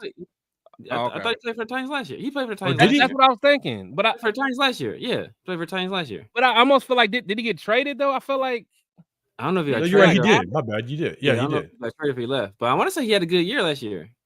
I mean, he was the only thing there because Will Levis ain't doing nothing, and then who was the other? I forgot the other quarterback. Traylon Burks was just saying. Oh, Mason Rudolph was the quarterback, but Traylon Burks not. Yeah, remember they traded AJ Brown and drafted Traylon Burks. They have nothing. He ain't turning nothing. I mean, it could be. It depends on if we get special Cam Ward. I mean, look, there's a key to this game. It's 2 words: Arden key. Right? He's there to show. He's there to show Raider Nation what we missing. Well, we could be having across from. I wish we had an Arden key, but we got a Tyree. I know. Stop it. And look, the Titans were. I don't know if they finished the year as the number 1 defense, but for much of the season they were. They were. Okay, then they finished it. So they got. They're damn good defense. They got Jerry Sneed. Jeffrey Simmons is one of the best interior defensive linemen in the league. They got Arden Key, so whatever you think about him. Hey man, watch your mouth, man. Arden, all right, baby. Arden. Hey, look, I would kill to have Arden Key right now. In a second. And then they picked up my guy out of Stanford, the receiver, Alec Ayomanor. So he could get some run. He might take Traylon Burke's spot. Tyjae Spears had a solid year last year. So they got some stuff, man. It's not going to be just a push up and just off defense alone. That's going to keep them in the game. And Cam Ward in the close game, he do some Cam Wardish stuff and make some special plays. Like it could go bad for us. So it should be a W. That's 5 games. That's 5 games in. That's enough time for him to just prep, start to get comfortable. Yeah. You know what I'm saying? Yeah. I still think a rookie needs a full year to kind of really prep. But Raiders Legions, man. The thing with him though, he's going to make mistakes. I mean, that's just Xavier Restrepo signed with him too. Yeah, like he's going to make some stupid play. He's going to make some stupid throws. Like he's going to struggle. He's going to struggle. Yeah, he's going to make his rookie mistakes. 100%. But you know what though? Like Severe was saying, like, and I hope Robbie makes this a point this year. Like we have to contain the edges, because like someone like Cam Ward, like if Max crashes too much or Kuntz crashes, and like they can naked bootleg us all day, and then like you let someone like Cam Ward out there, like he will be a problem. Even as a rookie, he will be a 100%. Problem. So we have to contain the edges, man. Have to. And I love Max to death, but I feel like last year he slipped on that a lot. He just we broke down the film, and he overran a lot. He took a lot of risks jumping inside. Yeah. Raider Allegiance, man. Lunatic, what's happening, man? Guys, make sure you guys go over to Raider Allegiance. What up, Loon? Show some support. He's rocking in Bakersfield, man. It's gonna be fun. We're gonna travel out there on Saturday morning. We're gonna have some fun, man. But Raider Vision, Raider Vision with a Z. 100%. And we're all Lunatic, man. We're all rolling out for week 2, Monday night. I know you said you do a little with us. Let us know. Let us know what the details are. Once you kind of get it planned, let us know, and we'll definitely link up, man. Because I know you do a pool party for the home opener, all that stuff, man. Let us know. So, also Lunatic just messaged me about potentially Friday night with us 3. I'll talk to you guys about it afterwards. So let's see. Okay, so Tennessee. Let's see. Marcus was in first with the loss. Let's go. Frank's got it as a, what's up, Frank, man? I think it was. Dane, did they get Elijah Arroyo as well? Tennessee? No, they got probably late if they got him. They got Xavier. Restrepo. Did they get Elijah Arroyo too? I'm about to say, because that was one of my favorite tight ends. We didn't need a tight end. No, he was nice. Got him, Severe. If you look that up, if they got him. Let me check. Because he was because he didn't go till late, right? He went later than I thought he was gonna go. Yeah. He was one of my favorite tight ends. He got busy. Phones are fun. You got a W, Sacktown. You got it as a win. Nah, man, Raider Show family got it as a win. All right, Raider Allegiance, you got it as a win. All right, let's go. Raider Paul, you got it as a win. All right, okay. Easy win. Where's the flag? Nah, they didn't get Elijah Arroyo. Did they get Femi though? They got Femi Oladejo at on defense, but no, not on offense. Their tight end is Chig Okonkwo. I don't know who that is. Oh, Femi Oladejo was your UCLA DN, right? Yeah. Oh, he's been there for a little bit. Yeah, he's. Yeah. He all right. He ain't nobody to. Talking about Chiga Conquo? Yeah. Yeah, I ain't never heard of him. Yeah, I just LS gets so specific. Raider Pete, you got W over Titans. Law Dog, your W, and LS. Tyler Lockett will put up 80 yards on us, guarantee it. Man, LS, if he puts up 81, I'm gonna call you a liar. That's what I'm gonna do to you. All right. Hey, it ain't gonna be on Bennett. I know that. Nah, watch out now. Watch out now. It might be on DCAM. Man, Scott is a W. Man, okay, let's see. All right. God family, you got as a W only because Trevor has us playing. Oh, okay. So I think you guys talking about Jags? Yeah, I think he's jumping ahead. Are we all jumping in ahead? Okay, all right. We'll catch up with you guys. My bad. Yeah, LS Oladeji was That's nice. I think it was a good project. I think he was still raw. I think he needed some work, but I think he's a hell of a project with really good upside. And so 418. Xavier Restrepo. Yeah, Xavier Restrepo, his 8-second 40. That was tough work. What up, Mike Lopez? What's happening, man? Okay. Titans. Now we're gonna jump to KC real quick. All right, chat. Let us know. I'll let you know what we got after KC. We got our bye. Just so you know, KC through that span, they got three straight home games, but we're sandwiched between the two. So we're the second game of three straight home games. They got Detroit, so they're going to come off of a battle against Detroit at home. Then they play us, and then they got Washington at home right after that. So it's good. Like they're not going to overlook us. We are a divisional. I'm about to say it won't be. But just to know that they got a battle against Detroit. They got bigger problems to worry about. Yeah. But it is three straight home games. So they are going to be comfortable sitting at home, which is going to be tough work. So chat, let us know. What do you think? Win or loss against the Chiefs? Severe, I'll throw it to you first this time. What's your thoughts about this Chiefs matchup? Now what I think we mess around and I think we win this game.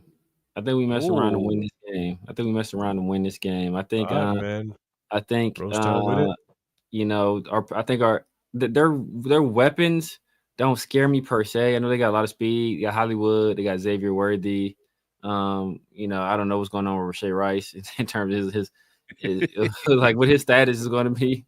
So they do got a lot of weapons. We already got to worry about Chris Jones. The other guy, George Karlaftis. He gives us problems from time to time too. But new boy. For some reason, I just got a feeling. We pull this game out, man. I'm thinking I'm seeing a big game from Brock this week. And I think our pass rush is able to get after Patrick Mahomes enough to keep the score fairly low and for us to eke out a win going into the bye week. Man, I like the optimism. I like it. It's me. You got it as a loss, but Brandon, you got 77-0. KC loses. I like your style. I like your Madden, style, dog. Maybe in Madden. You got a W. And the only time we've had success against Kansas City is at Kansas City. So if we're going to beat them this year, it has to be KC. Rosetown, you got it as a W. Jack Kennedy, Lunatic's actually rolling up with me Saturday morning. We're all rolling together. But yeah, you and Sacktown and you guys are rolling in a Friday night. Frank, you got it as an L. Brandon, man, Wilkins and Crosby get 8 combined sacks. Don't forget about Adam Butler. He's gonna get at least 2. Okay, I'm throwing his name in there. Talk to Adam Butler. Talk to Adam Butler. Talk. So let's get out of here. Get out of here with that. Rick Rock, you got it as a W. I like it. We're getting some W's in here. Steve, Aiden O'Connor Lily took us down the field and almost won it. He did. It's a battle. And here's the thing. Crazier things happen in divisional games. We all know this. We all remember what happened on Christmas. It was the best Christmas present I could have ever had in my entire life. Not just because the Raiders won, but I almost lost my middle daughter to the whole Taylor Swift movement. Okay, I'm just letting you guys know. Man. Oh, yeah, that was probably a pivotal game right there. I'm telling you, like she still wore the silver and black. She still rocked it, but at the same time, it almost happened. She started asking me, "When's Travis Kelce playing?" That type of stuff. I was like, "You out your goddamn mind. You out your goddamn mind." And then all of a sudden, give me that candy back. You get no candy from this ball. Did I? So I'm pretty sure because we were going live on those days. I did that. Basically, I give my kids candy when they score touchdowns and all that stuff, right? And so the deal was, oh no. Now you want to be a Chiefs fan. Now every time the Raiders score a touchdown, I take from your candy. There you go. I'm taking your candy. That's how it's going to work out. So yeah, she didn't like me for a split second. It's lucky she's a short-term thinker. She's like, you know what? yeah, I'll take that deal. In fact, I'll double down on it. Double or nothing, Dad. Yeah.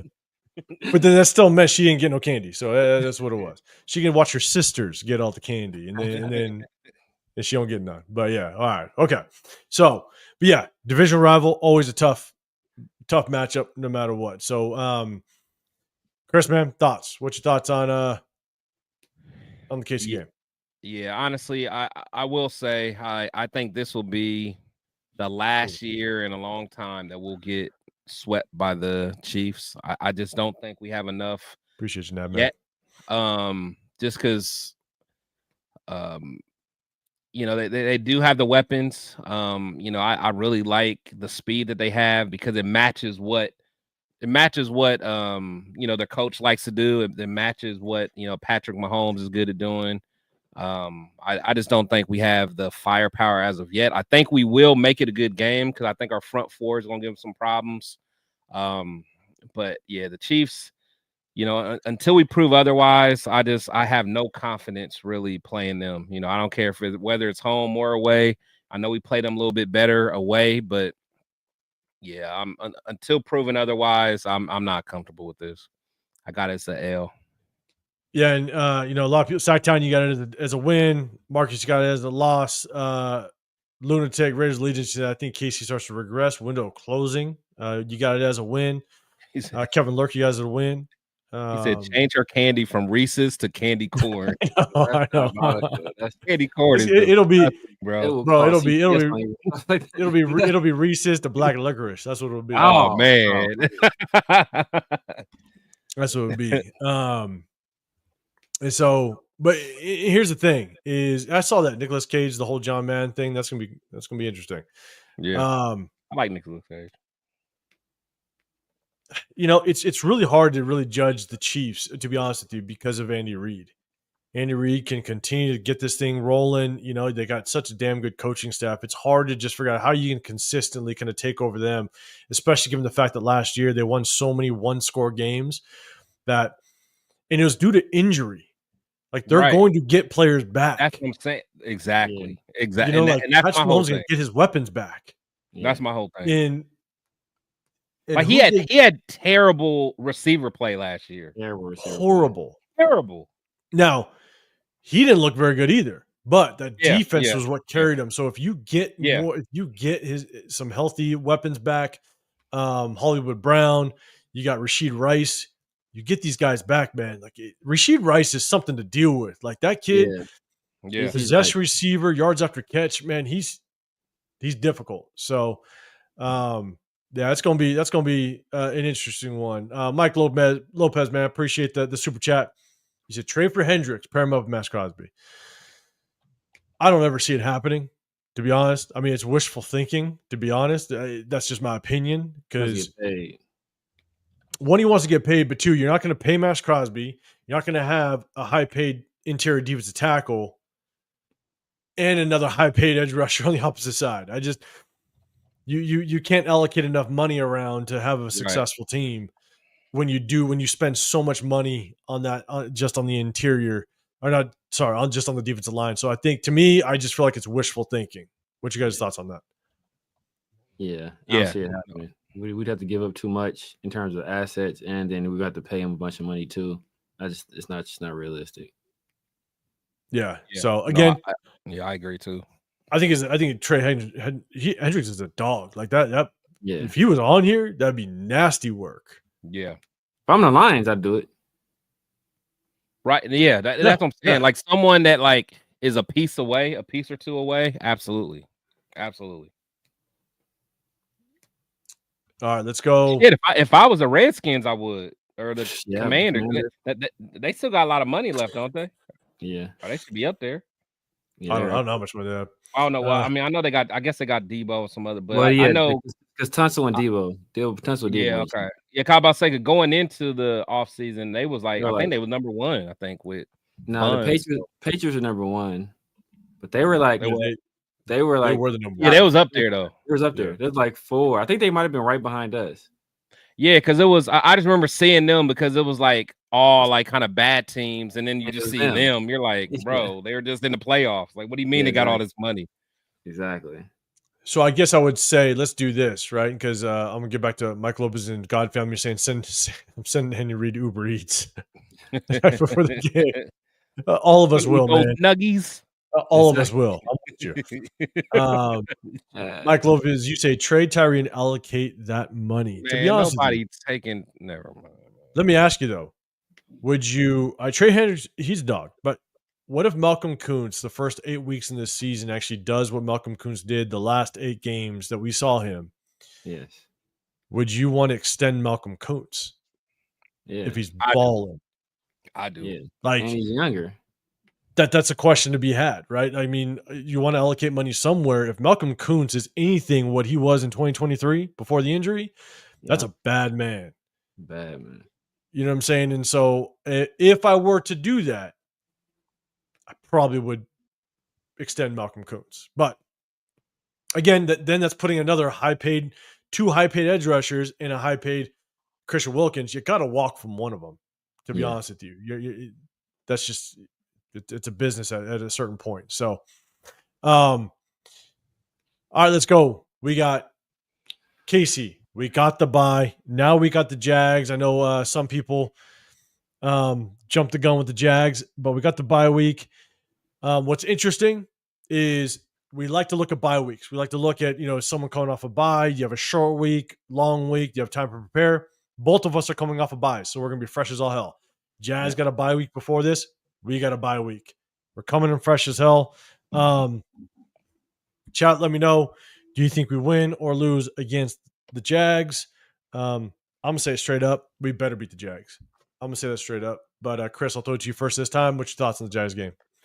I got us winning, but Jags is another team that I'm not sleeping on, man. I'm not sleeping on like a lot of people just look at the Jags and just get that easy dub. I don't see it, man. Like I don't see a easy dub anywhere on this schedule. But to be honest, like I said, people want to talk about Trevor Lawrence. He hasn't put it all together, but the thing is, he has the ability to. We just and honestly, players like him are the type of players that will turn it on against us. He won't do nothing else all year, but he'll turn it on against us. So I do got us winning, but I'm not sleeping on them though. I'm not. But coming off a bye week, I do like that. So and I'm with you in not obviously like sleeping on the Jags. I don't know what their draft looked like. That's maybe something I want to look at and see just kind of what pieces they actually brought to the table. Obviously, they got Travis Hunter, obviously. But my thing is, you come out of a bye fresh, and you got the Broncos on deck. You better beat the Jags. You better beat them. Like I want to see a win going into another divisional game, and so what's happening, Anthony? I appreciate you pulling up. Anthony, I thought you were in here before, but I might be lost. But that's why I say you better beat the Jags. To be honest, I don't want to go into again. You're kind of following up with a short week going to a Thursday night game against the Broncos. I want us to mop up the Jags because it's a game that you should win. So, let's see. Let's go. Ray Nation for life. What's going on, brother? Appreciate you pulling up with us. Severe, what's your thoughts on that Jags game? It's a classic trap game, man. The excitement of I got us winning. I hate that term. I hate that term, but we coming off, like I said, I got us beating KC, edging out that victory against the Chiefs. Then we're going to the bye week. We're feeling good about ourselves. Then we're coming against a team that we feel we should win, or like maybe from the outside looking in, it looks like it's a game we should win. But as I said earlier, Chris knows the stat. Pete Carroll hasn't won a game after the bye week since 2019. So, he hasn't won a game after the bye week since 2019. So people are, oh, we got Pete Carroll now. They're into that, and we're not losing after. No, he hasn't won since 2019. So that's a long time. Even in Pete Carroll years, that's quite a while. So, bro, calm down. He's in a Pete Carroll years. Yeah, like he's a dog. So, and then the Jags have improved, man. They got an offensive minded head coach that I think is going to work well with Trevor Lawrence. I like Etienne. I like Bigsby. They got your guy Bashal Tootin. If he can hold on to the football, he's a weapon. Obviously, they got Trav.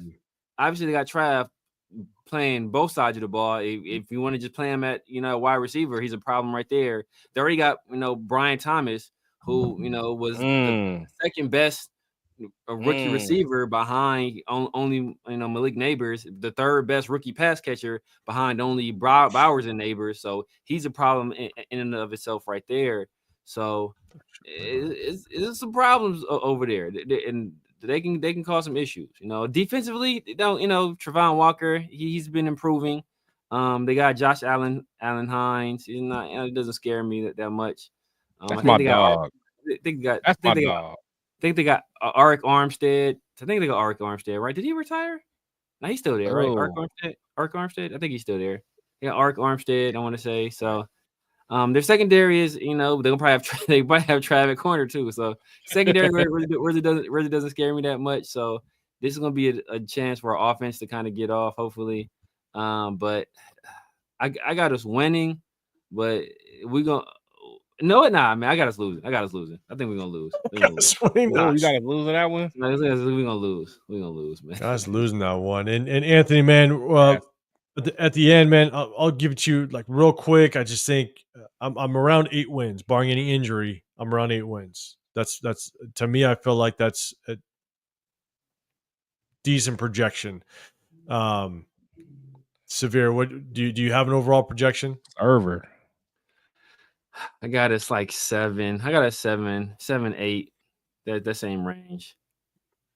So yeah. What up, Ben? Appreciate you, man. Guys, make sure you guys go hit up Ben. Ben, I jumped on your live. I think there was Ben, there's Raider Ben, and then there's Raider Ben 2.0, I think. I think you said something about having 2 separate channels just in case. He got 2 channels. So you guys go, make sure you guys hit up Ben and show support over there at the same time. Sacktown, you guys a W. Bye week. We don't lose. All right, man. Me, you got it as a win. Jags are trash. So where's the flag? I'm thinking you're saying it's a win. Anthony, you gonna be out there week 9. I mean, hit me up. Hit me up if you're gonna be out here week 9. Hit me up on social media a little bit. Let me know. I definitely go out to all the tailgates. I don't go to all the games, but I definitely go to all the tailgates and chop it up with everybody. So let me know. Lunatic, you got it as a win. Oh man, hey, ready, Ben? Get better, brother. Get better. Yeah, man, feel better, man. Let's see. All right, let's go, Jags. We take the W. All right, we got a lot of wins. All right, all eyes. What's happening, man? I appreciate you rocking with us. It's a lot of talk. We beat Travis Junker. There's a lot of hate for Trevor Lawrence over there. Let's see. I ain't gonna lie. I always like Trevor. I ain't gonna lie. I like Trevor too. Yeah, like he hasn't reached expectations, but yeah. I just have a feeling one of these days he's gonna turn it on, and I just hope it ain't against us because that's such a Raider thing. The only part is that I thought Trevor Lawrence was gonna just kind of thrive a little bit with Doug Peterson, and I'm trying to figure out was it Doug Peterson that just did not pan out to be a decent coach overall, even though he was a Super Bowl winner, or is it Trevor Lawrence? I have no clue because they obviously shit the bed against. Who didn't they shit the bed against or was it the Jags that beat the Chargers? They came back on the Chargers, right? The Chargers. Yeah, they came back. Yeah, they came back on the Chargers. Down 20-something. Yeah. Shit, I should have bet on that. Because of that game, I actually bet on college games a lot because of that game. On players teams coming back. But again, it's hard to just figure out what is Trevor Lawrence. What is Trevor Lawrence? Does he need a good head coach, or does he need a good offense coordinator to really make this thing work for him? We'll figure that out. Yeah. I'm sorry, Paul. I don't swing that way, bro. Look, to each his own. You do what you do, bro. If that's what you're into, my man. Look, I'm not here to judge. I'm not here to judge, man. You subscribe to the alternative lifestyle, brother. Look, do your thing. All right, I'm not. Teach his own. Teach his own. Appreciate being better say showing love to our channels, man. Appreciate you, big dog. I gotta get down in the chat, man. I'm not even close yet. There's a reason why you pick at 5, like we picked at 6. Man, I knew that was brewing. I was like, yo, man, pump your brakes there. Right? You're in the wrong life, brother. Raider Band, congrats. Yeah, I got a great job opportunity. Hey, congrats on the opportunity, man. Make it worth it, brother. Do your thing. Let's see, Raider Hawaii. Our record after the bye week is one of the worst in the NFL. Okay, we're jumping into it. We're jumping into it. Marcus, big dub. Let's go. I got to make sure I kind of get down to the chat, man. I appreciate everybody rocking with us. I got that 500. I got that 500 at the bye. At the bye? Oh, wait. Did he say after the bye or at the bye? After the bye. He seems like after the bye is nasty work. We won't get into it. It's crazy. My bad. Yeah, it gets nasty. It's crazy. And so, all right. Here we go. Appreciate everybody pulling. Make sure, if you guys can hit the like button, subscribe. Got Chris Protect Show podcast up top. Got the Severe Raider down below. I'm 805 Raider Real Talk Raider Nation, man. Appreciate you guys pulling up. And remember, we're gonna be there week two, Monday night against Chargers. We're all gonna rock in. We're planning on all showing up and having a good time. Party out a little bit on Sunday, day before the game. So, all right, now we go Thursday night football, and now we are with the Broncos. Here we go. Let's see. The Broncos, they got Houston before us. They got KC after us. So nothing too crazy with the schedule. Obviously, we got the Jags before them. So, Chris, I'll throw it to you first this time, man. What's your thoughts on this Broncos matchup? It'll be the first of 2. So that's what that's week 10. Is that at home or away? That's away, right? That is away. Yep. Yeah, I actually have us winning that game. I just do not believe in Bo Nix. I mean, I think he's decent though, but like I don't think he's as bad as a lot of people say. But it's just he's not there yet. I don't like what they did at running back. I don't like Harvey. You know, I don't even really like that receiver they got. What's his name? Bryant or Jaden Higgins? No, you got Pat Bryant.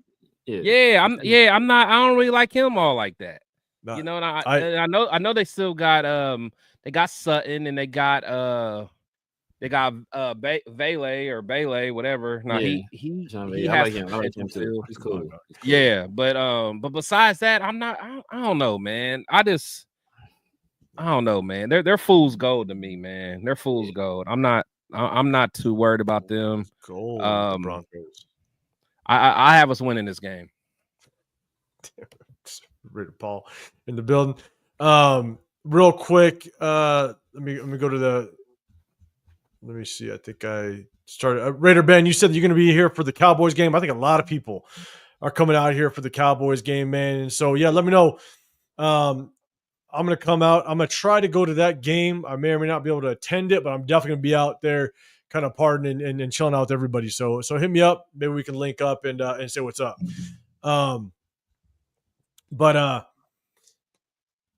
Man, okay. So I'll tell you right now, the Broncos going out and getting John A. Barron, that was a hell of a pick.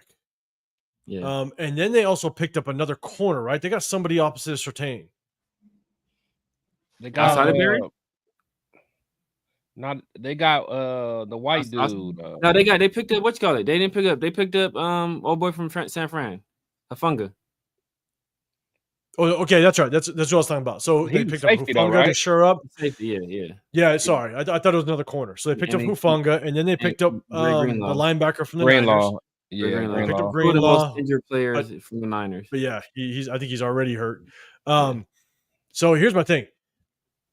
When it comes to that defense is still going to be ridiculous, and so it's still going to be a tough battle, whether you like it. I actually like Pat Bryant though. Coming out It's of college, Auburn, right? he was one. Auburn. The what? Is it Auburn? Pat He's Bryant? no, he's not Auburn. He's Illinois. Yeah. Illinois.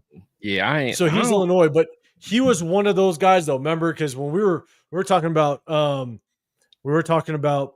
T-Mac right in the beginning, I was cool with either dropping him later. Drop him back in the draft and still getting T-Mac kind of around 10, 11, 12, or passing up on him. And there was that bunch: the Savion Williams, the Pat Bryants, the Deontay Thorntons. Those are the guys that the Torrey Horton as well. Horton. Yeah. Those guys, I was like, I'd be cool with getting one of those four in the back half, or at least around third, fourth round. And so I do think that they improved quite a bit. I do think it's going to be a battle with the Broncos, in my opinion, because that front four is nothing to be messing with. That front four is going to be nasty. So it's going to be interesting going up against them. Severe, man, what's your thoughts on the Broncos? I'm going to give us this win coming off the loss versus the Jags. I don't really believe in Bo Nix either, to be honest with you. I think he's going to be like a perfectly serviceable quarterback in the league. He's going to be Kirk Cousins-ish, like, hey, you know what? He's going to have some good years. I don't think he's going to be a guy that ever really like wins the big one. Like people talk about what he did last year. He didn't beat a single team that was over 500. So right, like they did. Some people even try to put him in the same conversation as Jaden Daniels. I think that's blasphemous. But I think he's serviceable. Right, he's a serviceable quarterback. I don't think he's bad. I don't think he's great. I think he's going to be right in that 12 to 15 range, but basically his entire career. They do got some weapons. We got Vele. They got Marvin Mims. I actually like RJ Harvey. I don't think he's like.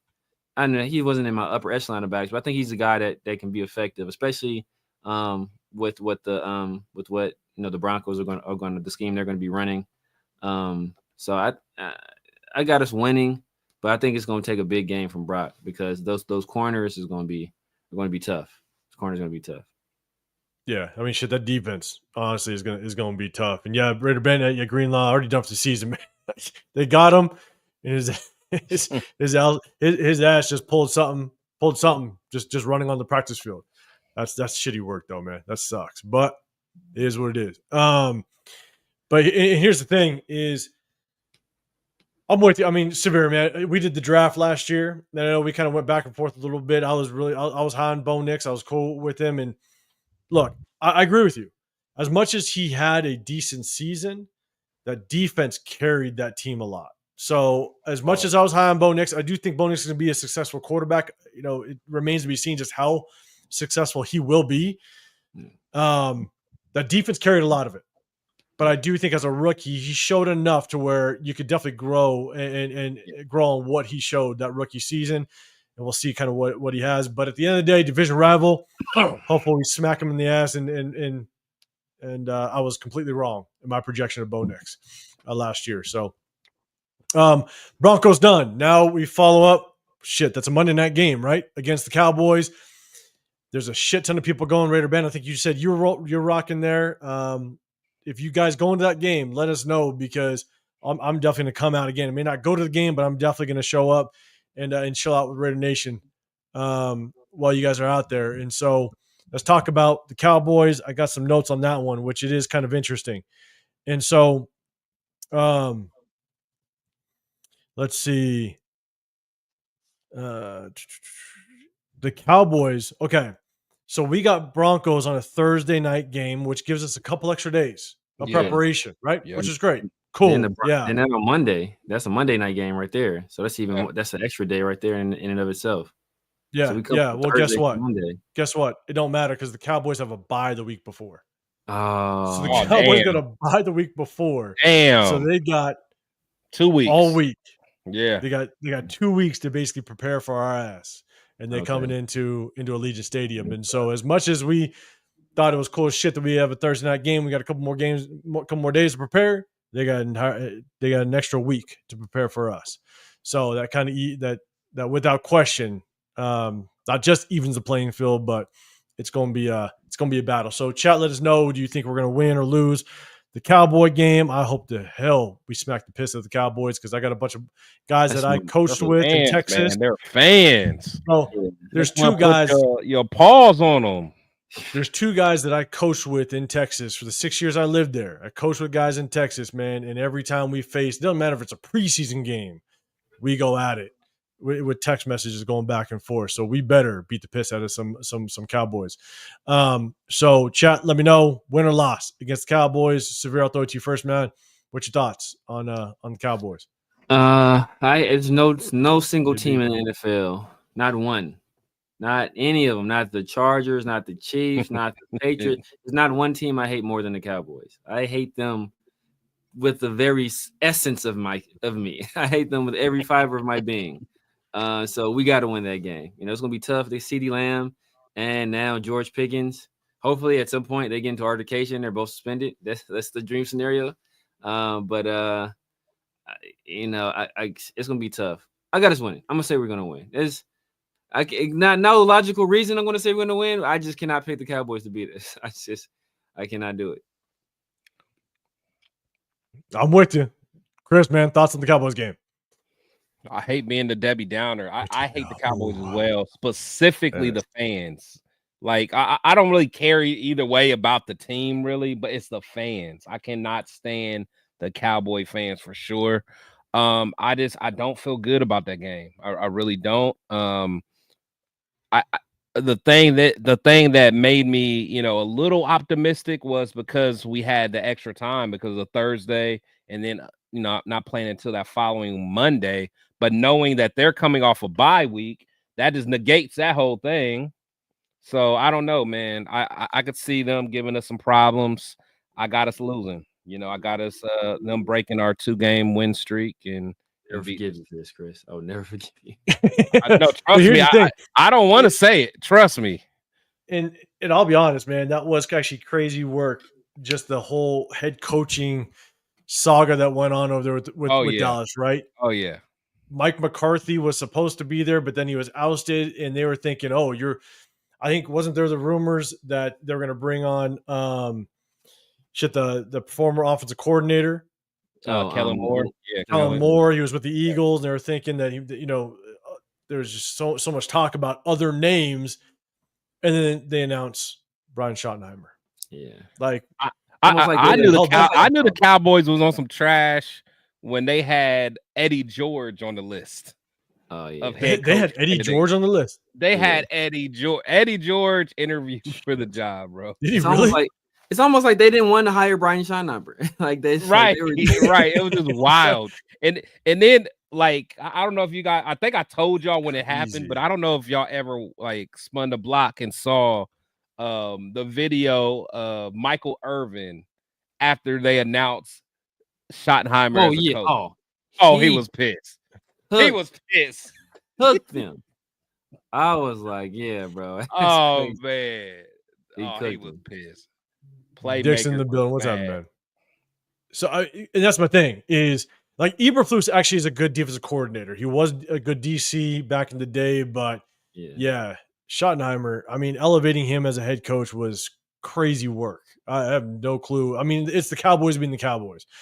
Us being Raider fans, we do some stupid shit as well, but it's the Cowboys being the Cowboys. So we should beat the piss out of the Cowboys. We have to, because at the end of the day, if we have any success rocking through that first half of the season, the amount of fans that are coming for that Cowboys game, Raider fans that are coming, Lorenzo that's putting on that Bakersfield event that we're all rocking to, they're setting up 4 charter buses up and down California to come in for that game.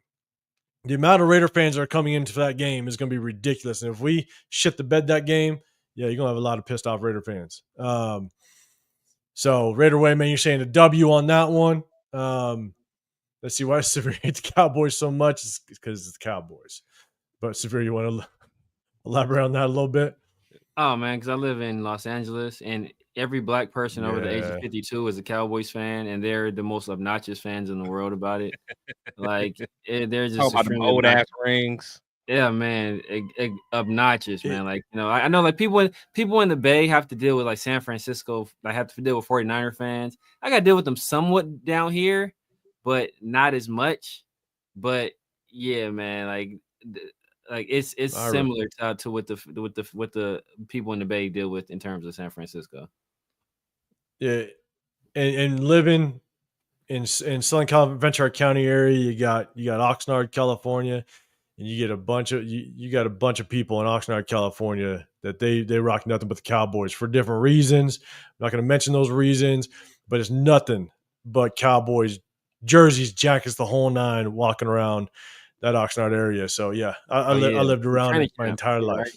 Yeah, because the Training camp. camps there, but you also got just a group of people in that Oxnard area that like to rock the Cowboys, and so not going to throw that out there. Myra, we're going to be in Bakersfield. We're going to have fun. Clarion Hotel. If you know of something different, Myra, I'm gonna be on the mechanical bull. hey, All but right, man, get some rest, dog. Appreciate you pulling up. We're sick, man. Is he out here, man? Raider man, appreciate you, man. Yeah, get better, brother. Myra, if you hear about anybody meeting up, if you hear if people rocking through it, something else happening outside of Clarion, let us know because we know you got the connections across Raider You don't Nation. want her so connections, bro. You don't want her connections. Man, she have me somewhere. Chris. At all, She have me somewhere crazy. Yeah, man. No, that's my dog. That's my dog.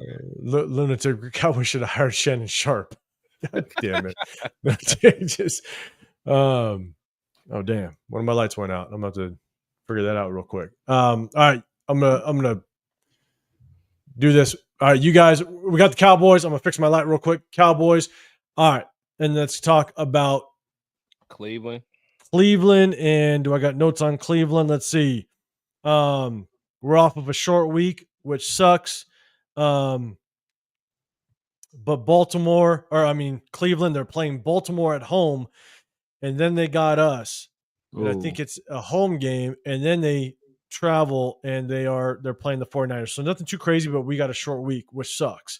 But they're coming off of a divisional Baltimore game. So that's gonna be crazy work. So Chris, I'll throw it to you first, man. It's near your hood. What's your thoughts on the Cleveland game? Let me know. Hey, I'll man, come right back, fix my light. Cleveland will always have a portion of my heart, man. You know, they always will. But no, we ought to beat them. I'm not gonna say smack them, but you know, I think they have a lot going on, honestly. And to be quite honest, I think if they start struggling early this year, I think there's gonna be some rumblings about getting Stefanski up out of there. I mean, I think so?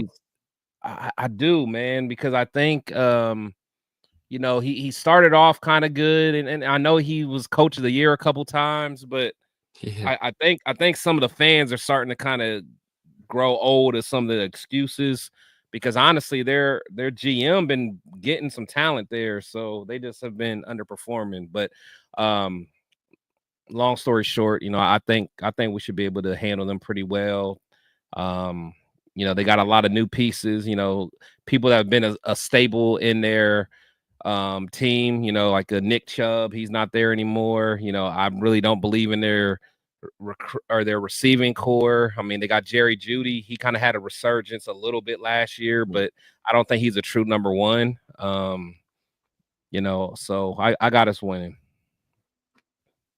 Got us winning. All right, Severe Man, what's your thoughts, Myra G? But first, appreciate the super chat. The pain of living with obnoxious whiner fans in the Bay is insufferable. Yeah, it's tough. It's a no fan more obnoxious than a Cowboys fan. Like they that's true. None. That's true. I'll say I got us beating the Browns. I mean, their quarterback situation is kind of a mess. You know, by that time, is Shador the starter? We don't know the running back situation. They picked up what Judkins, and they picked up Dylan Sampson. Yeah, Dylan Sampson. So you know those guys, either one of those guys could get it going. The wide receiver situation is pretty rough though. I think we should win. I think we should win this game. and I think it was just announced that what's the name, that their linebacker with JOK, Oh the yeah, Jeremiah. Jeremiah. Yeah, I think he's out for the season. Yeah, because I think he got spine issue. I've been the around linebacker, Niners right? fans and Cowboys fans. It's not even close, Dixon. It's not even it's not even close. At least the Niner fans have been to Super Bowls like recently. Like, you know what's funny though, Severe? I'll just chime in real quick. The Cowboy fans outside of Texas are obnoxious as shit. The Cowboy fans are actually in Texas. They're actually in Dallas. I live north of Dallas, about 30 minutes. I got more support of being a Raider fan in Dallas than I ever did in California. It's because I think the true ones that actually live they're in like Dallas, true the fans. diehards, Yeah. like when I walked around with all my Raider stuff, because that was my thing.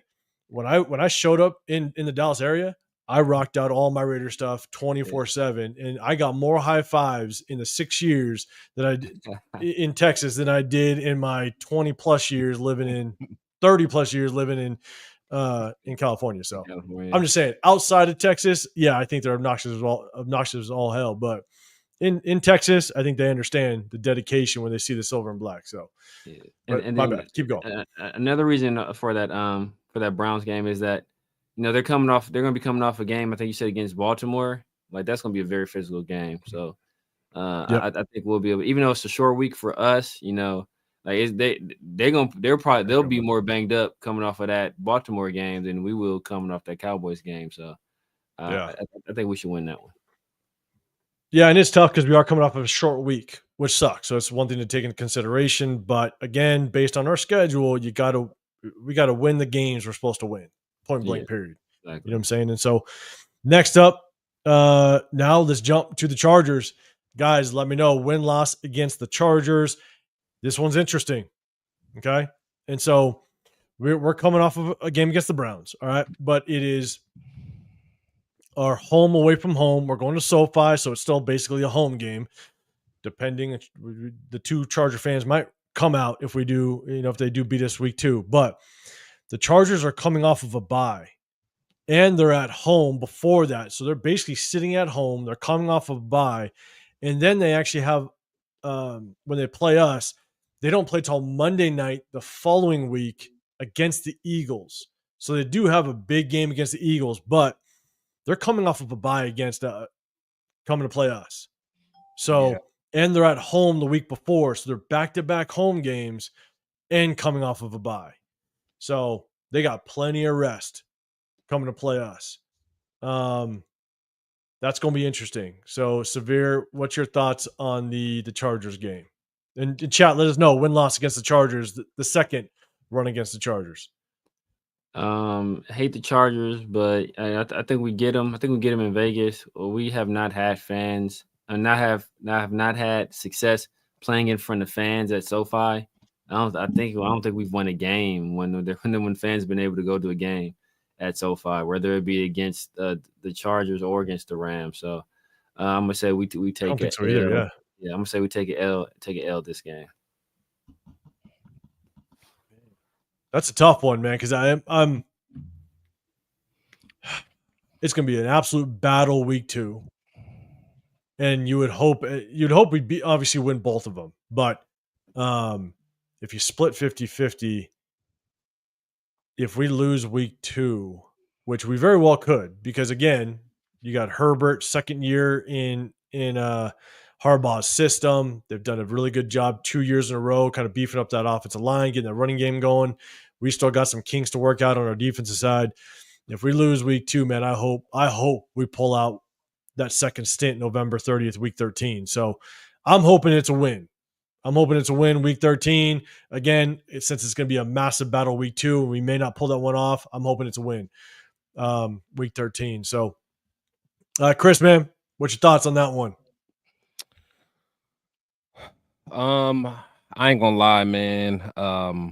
I got us losing that one because I do got us winning in week 2, but so far we just have trouble. We have trouble there. We've not won yet there for whatever reason. I just don't think we're good enough to sweep the Chargers as of yet. So I'm gonna go ahead and say we're gonna take an L right here. And honestly, this is gonna be the beginning of a tough stretch for us. All right, because we don't get into we'll keep getting into it. So Menace, you got a loss against the Bolts on this one. Dix, you're saying Herbert might be injury prone. He's always injury prone. I'm with you. Michael Lopez, just no win, no loss, just F the Chargers. I'm with you. Lunatic, Carroll's gonna slap the shit out of Harbaugh. Let's hope so. Dub, you got it as an L. Rick Rock, W against the Chokers. Sacktown, you get a W and the bad streak. All right. I'm with you. Raider Paul, you're saying, nah, I live in Texas. I think it depends maybe on where you live in Texas. I don't know. But where I was just north of Dallas, they actually, I got, again, more high fives in Texas than I did in California. So maybe that's just my experience. So Myra, SoFi, South Oakland. So, I don't think we won there at all, right? Yeah, I don't think so. We won. No, we beat them. We beat them the game to get into the playoffs. Was that? I thought that was here in the Legion. That was home. That was at home. That was at home? Yeah. I thought that was at home. I thought it was here at Legion. Yeah, that was lit. Yeah, that was at home. We beat them there. We beat them there with no fans, though. I want to say we beat them there with no fans. I don't think so, though. I really don't. I mean, I had to look it up. I thought we beat them there during COVID. During COVID with no fans. Year? During COVID with no fans, I want to say. Yeah, see, no, yeah, Myra said the same thing. Yeah. COVID year, okay. During the COVID year. Yeah, we won with no fans. We haven't beat them with fans in attendance. Texas. Know what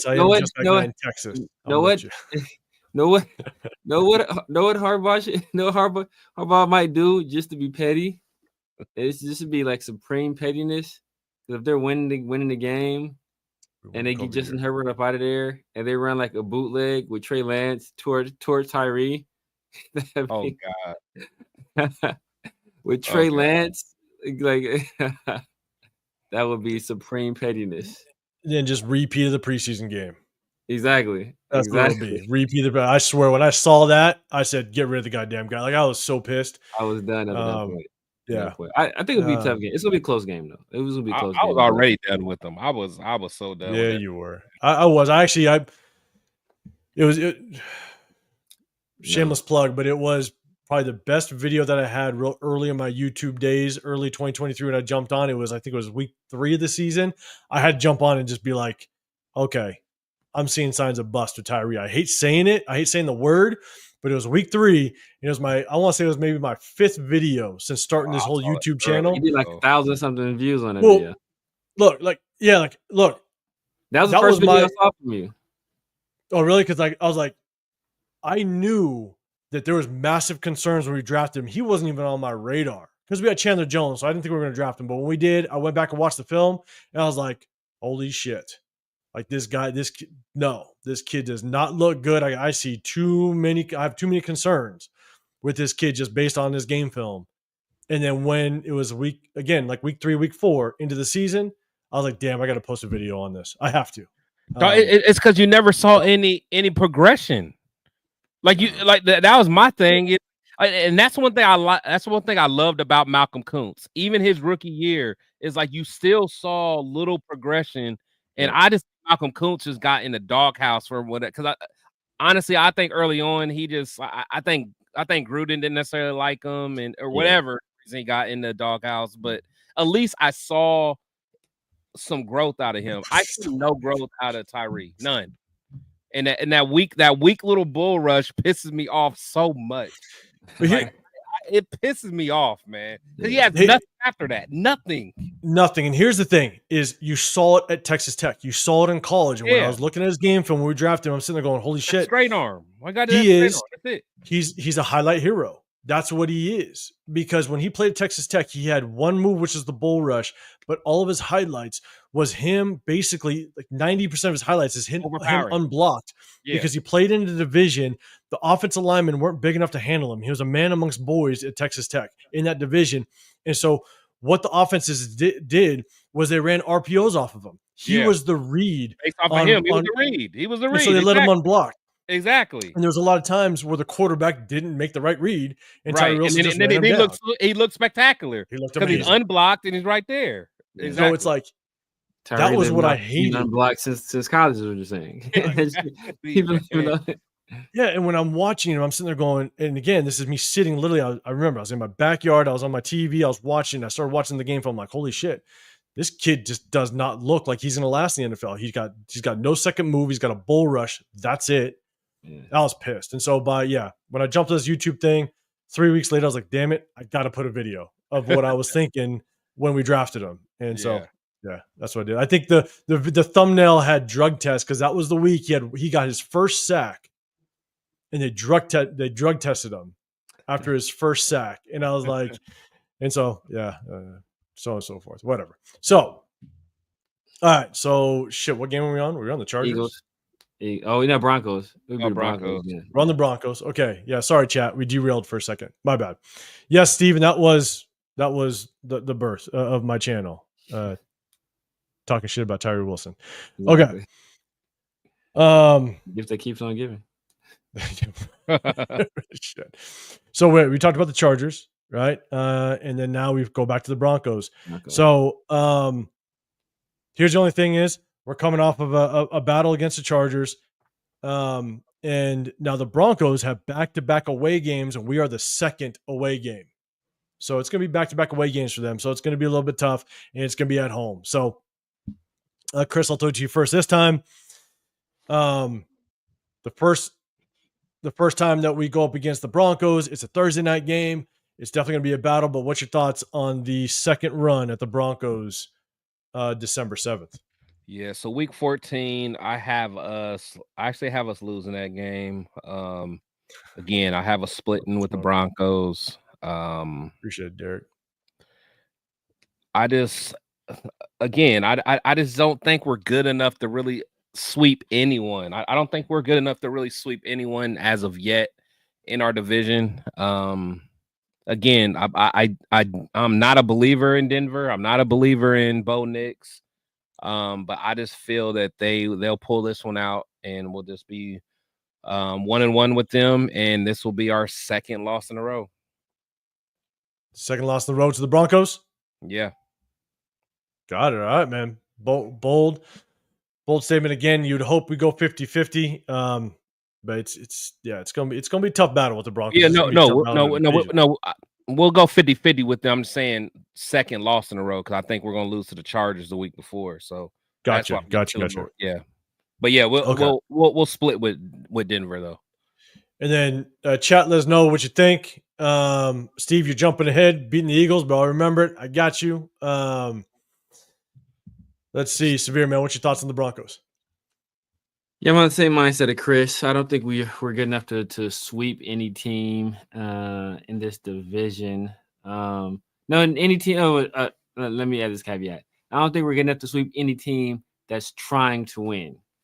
In this division. So I do think we lose the second game to the Broncos. Yeah, I do think we. I think after an emotional game against the tempers are flaring against the Chargers, we come to the Broncos game. After a tough loss, I'm hoping to get back on course. I think Bo Nix does just enough to eke out the win. Did they pick up Evan Ingram? Is it them that picked up Evan Ingram? Yeah. Okay. Yeah.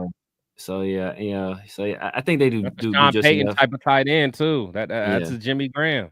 Yeah, that can run. I think we keep it competitive, but I think we lose on a last second field goal. Whew, last second field goal.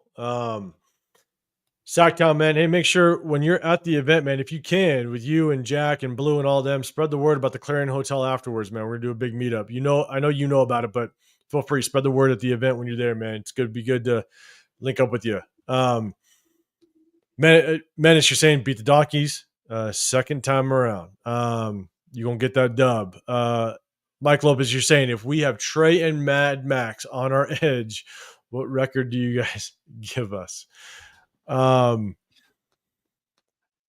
mean, if Malcolm Kuntz does what he did late 2023 I guess early. My bad, late. If he does what he does late 2023, man, does Trey Hendricks do the same thing?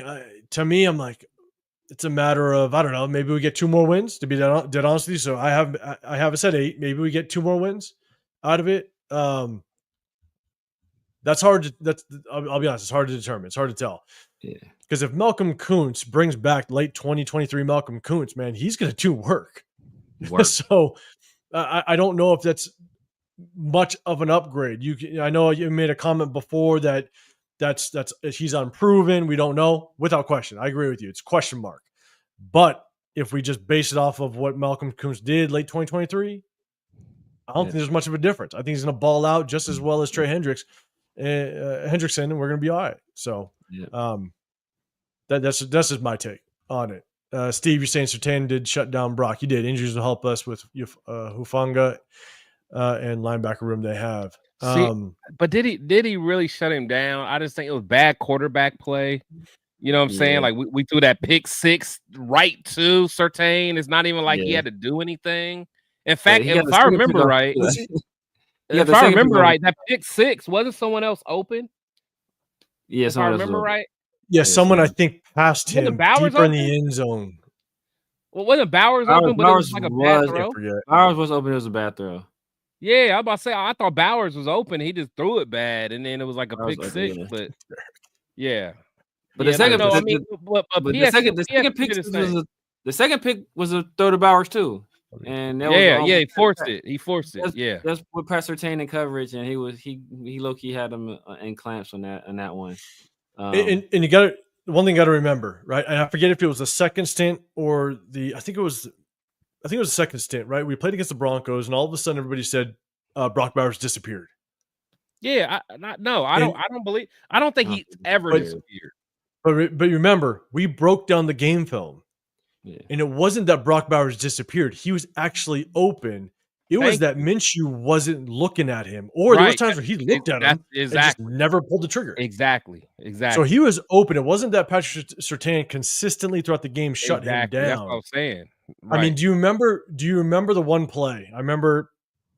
I mean, because I was shocked, I was pissed that Luke Getsy ran a screen to Brock Bowers on the backside, and for some weird reason, Minshew decided to hit the drag route on the front side right into triple coverage. But he set up the screen on the backside to Brock Bowers to get him the ball wide open. Yeah, Brock Bowers could have walked in from damn near 30 yards away. I remember that. Nobody was close to him. It was a damn good draw by Luke Getsy to actually get Brock Bowers the ball in a very simple way on a backside screen. But for some reason, Minshew hit the front side drag route coming across the field and threw him into the coverage. And the receiver got smacked. Because I think as soon as he snapped it, I think he flashed open and it looked open. But I feel like he didn't have like the foresight to kind of understand what they were doing to him. And then they baited him. Honestly, when I think about that play specifically, I remember it. They baited him and he threw it. But like all you got to do is just let the play happen the way it's supposed to happen. Brock was over there. He, like you said, he would have walked in. I remember that. Yes. And Mike, yes, it is a what if. We don't know if Malcolm Kuntz is going to do what he did in late 23. I'm with you. There's the what if. I mean, what's a bigger he does. It's ridiculous somebody talking about that's a what if when they're asking a hypothetical question. Like, you're talking about a what if. Like, you're asking me a hypothetical question and getting mad that I'm asking, like, bro, that's the whole point of this. What are you talking about, man? No, but you know what, though? I don't know if you guys watch. You guys know I watched it, but Max's podcast, The Rush, he had Malcolm Kuntz on there, and there was a little short segment. It was a short segment where they kind of broke down like right before Malcolm got injured and when he got injured, and even Max was talking about like how the whole team was just so fired up about like this dude's off season. Like everyone knew that Malcolm was about to turn out. Like everyone knew, and I know we've talked about it on this show. Like everyone was talking about it. Like everyone knew that he was about to turn out. And they said when he got hurt, it was just a random play. They said it was the last period of the last session of the last padded practice on a Thursday, and he literally was just running, and it just gave out or whatever. It was just terrible. But they said Robbie Leonard damn near cried. Yeah, man. Look, I damn near cried because I've been like, I'm with you, pounding the table all off season. Like, man, look, pay this dude now, pay him early, and that way we can try to get it for cheap. Because like what I think he's about to do this next year, it's gonna get nasty. Lose him. Yeah, so I'm like, bro, we need to just pay this dude now. Give him a 3-year deal. Yeah, maybe it's a team option on that. Just give him something now. Do him like we did. Little Waller. Give him that Waller deal. Give that Waller deal. Give him that Waller deal. Maybe overpay 100%. A little bit, but when he does what we think he's gonna do, it's gonna look like a bargain. In the middle of the pack.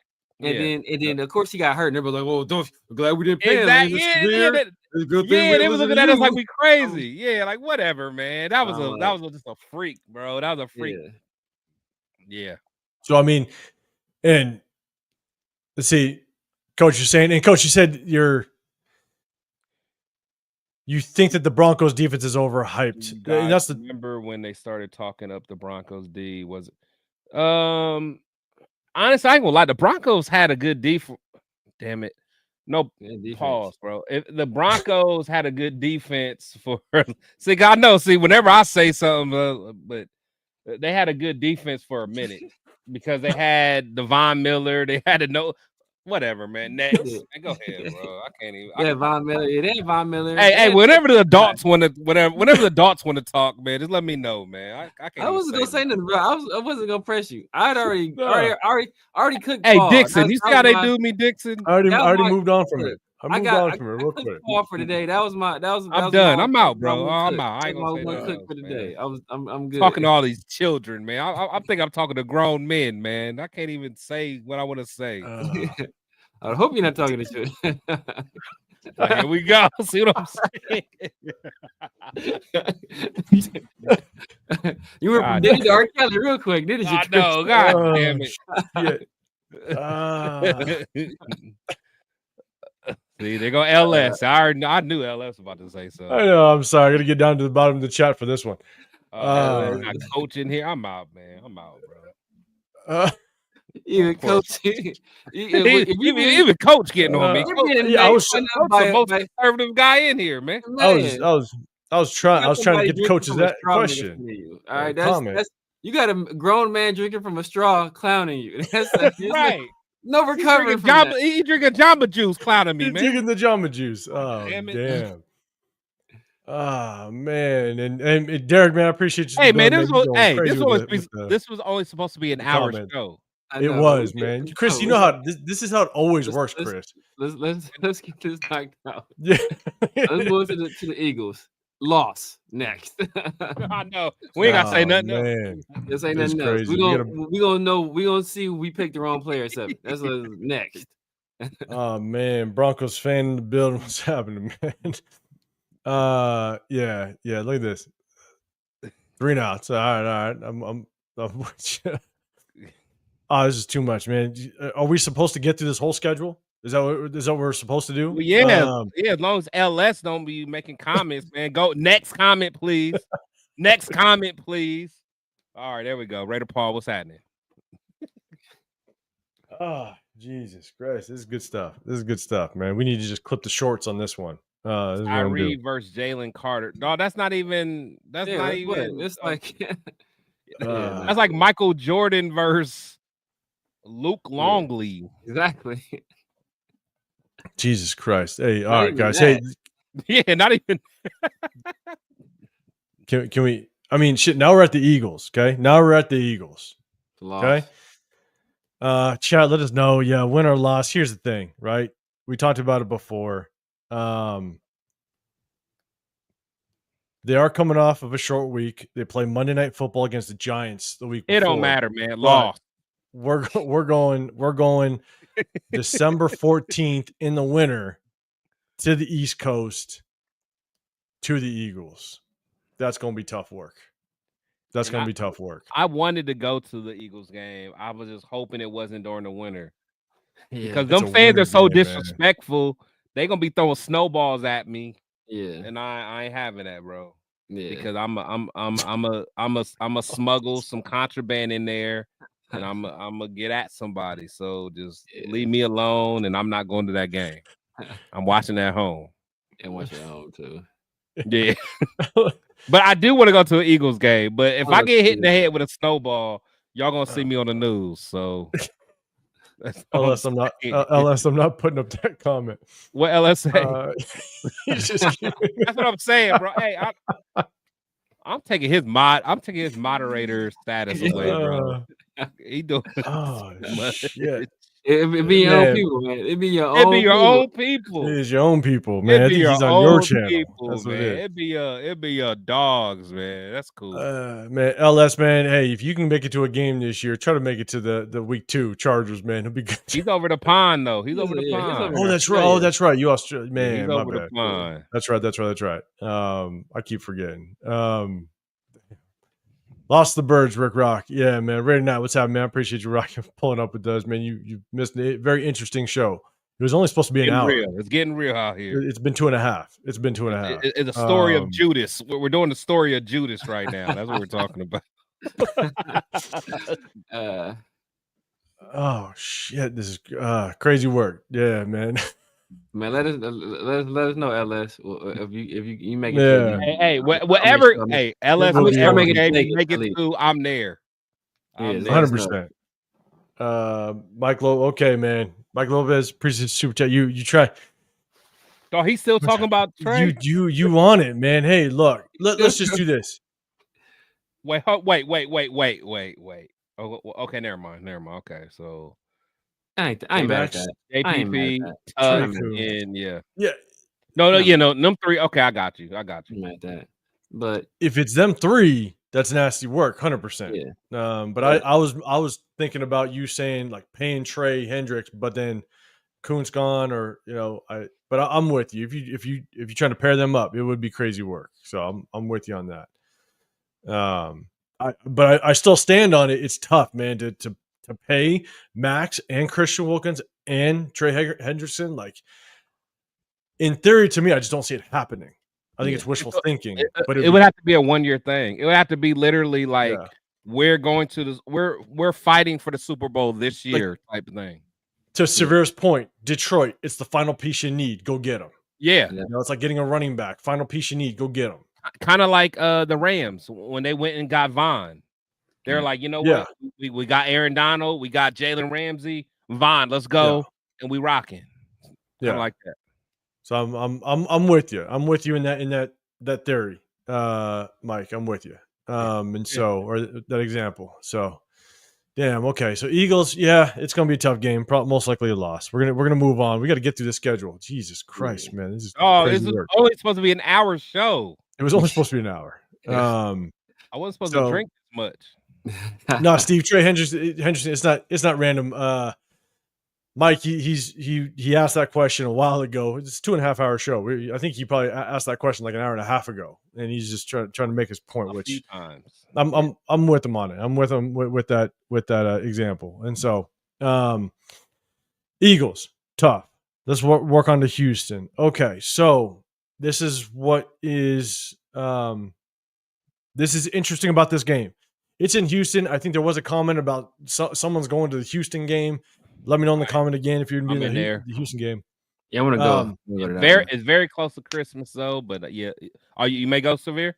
I may go. Yeah, it's close to Christmas. So I might have to bring my kids with me, but I definitely go to that game. Oh yeah, I'll be fired. Yeah. Most fires don't identify as fires. Jesus Christ. Derek's just trying to throw jokes constantly. You're distracting me a little bit. So here, this is what's interesting. The Houston game. We're on back-to-back away games, and the Houston game is our second away game. All right, so we're back-to-back away games, but Houston, it's going to be their second back-to-back home game. So they're going to be home back-to-back, and they're going to be comfortable as all hell sitting at home, and it's going to be our second of back-to-back away games. So that's going to be very interesting. So chat, let me know what's your thoughts on the Houston game. Do we win? Do we lose? Let me know. I think Chris, I'll throw it to you first this time, man. Houston game. What's your thoughts? Yeah, man. By the way, I still hate CJ Stroud. He made me lose that money, but I do think I do think they'll beat us. It'll be a good game though. It'll be a good game.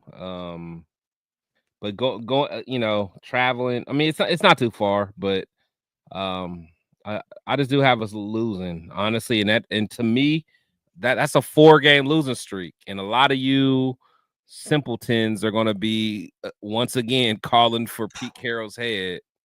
But I just think they're a better team than us. They've made better decisions in the past.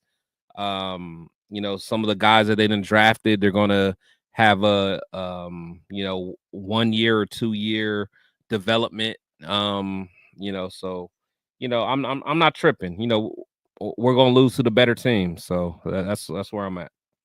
Kevin Lurker's got it, the W. Let's see, Rick Rock, W. Working off the big back race. Marcus, all right, you going back to the Eagles? All right, let me know what you think about the Texans. DeMarco Ryan fired, bro. He's fired. DeMarco Ryan is clean. Yeah.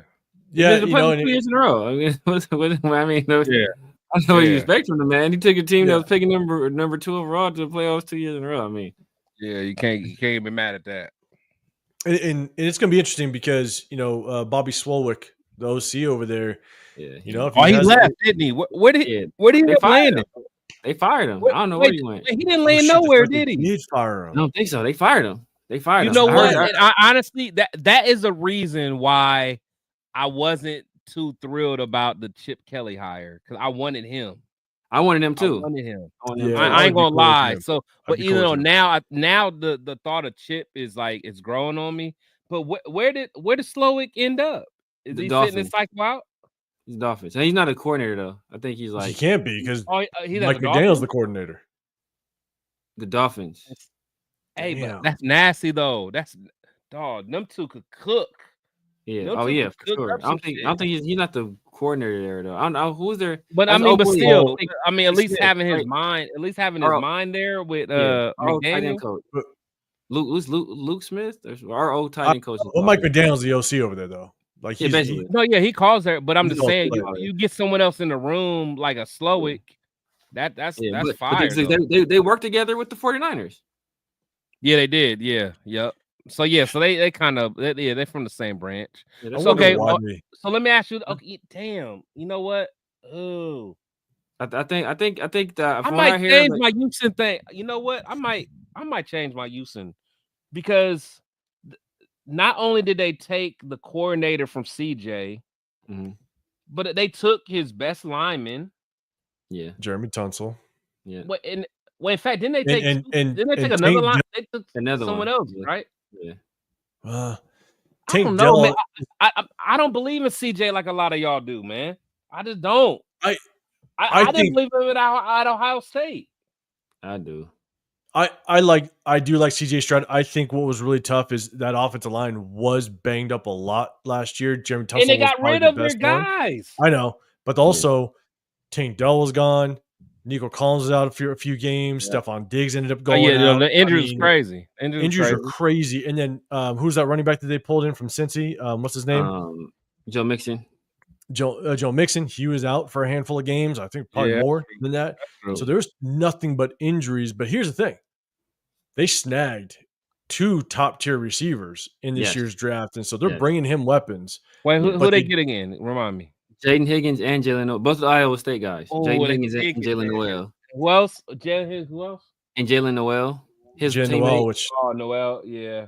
Which, he cool, but the Higgins is serious though. He's Tank Dell's replacement, basically. Yeah. He's Tank Dell, he's out for the season. It sounds what Tank Dell does, basically. So and with having Nico Collins already there, you got Jaden Higgins. They playing basketball on grass. Okay, what you want to do? I'm just going to throw it up to one of these humongous receivers. Yeah, I got some. But here's the thing, though, is I don't know how much they've done to shore up that offensive line, though. That's what I'm saying. They took a big loss. So if you don't shore up that offensive line, he was already shaky without it. Yeah. So they picked up. Oh boy, they picked up from the Jags? Is it from the Jags? Cam Robinson. They got Cam Robinson. So yeah, he's like he's a stabilizing mid for us. pack. He's a mid pack. They picked up Mr. Sour Belts himself as well. Who? Mr. Sour Belts. Who the hell is that? You know what I'm talking about. Trent Brown. I know. Yeah, nah. That ain't enough. They picked up Trent Brown. I think they got some guards too. And then they picked up Ursary from LSU. Okay. You know what? No, that's a good pick. That's a good pick. Picked up Ursary from LSU, and but he's not gonna be ready year one. He won't be ready year one though. No. But they got some solid guard plays. They picked up Juice Scruggs last year. Their tackles, I mean, though, there's just injuries the main thing that happened with the offensive line. Yeah, no, that end is crazy. So Trent Brown is injury waiting to happen, so we really can't depend on him. But Cam Robinson is pretty solid, and then their defense is, they got probably the best corner tandem in the league. With you look at Derek Stanley, he's either number one or number two, depending on where a lot of people put Patrick Surtain. But for my money, I look like Derek Stingley a little bit better than Patrick Surtain.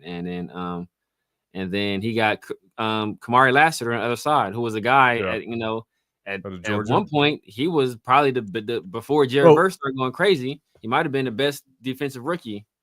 I ain't mad at that. And then Aziz Al-Shaair, he gonna probably break somebody's leg during the game. So, but that's what I'm saying. I'm still not. I don't know, man. Like I think it'll be okay. Look. Will Anderson on one side. Yeah. Danielle Hunter on the other side. Yeah, but Danielle, he was all right. Danielle cold. No, I mean, but last year he was all right. Danielle Hunter. I wanted him. I wanted him like that free agent cycle. I wanted him, but I was like, I don't know. I mean, I feel you, but I really think losing your offensive coordinator as a young quarterback. Yeah. CJ already is like, I don't know, man. He's a routine guy, man. You take that routine out. I don't know what he can do off the cuff, man. I think with CJ, I think they promoted the QB coach though. I think they promoted the QB coach. Okay, so somebody within. It's like not like they like bringing somebody completely like from left field. A Todd Downing. Shit.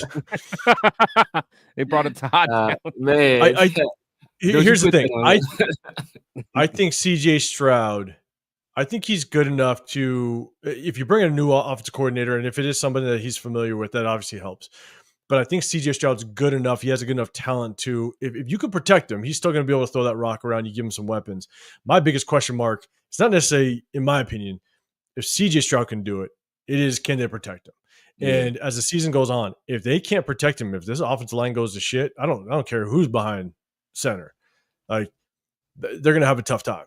So, I think this Houston game for me, it kind of remains to be seen just how well this Houston team, this offense pulls itself together and produces moving forward. Dub, man, I appreciate you, man. You guys, make sure you hit up Dub Raiders channel, man. Show some support over there.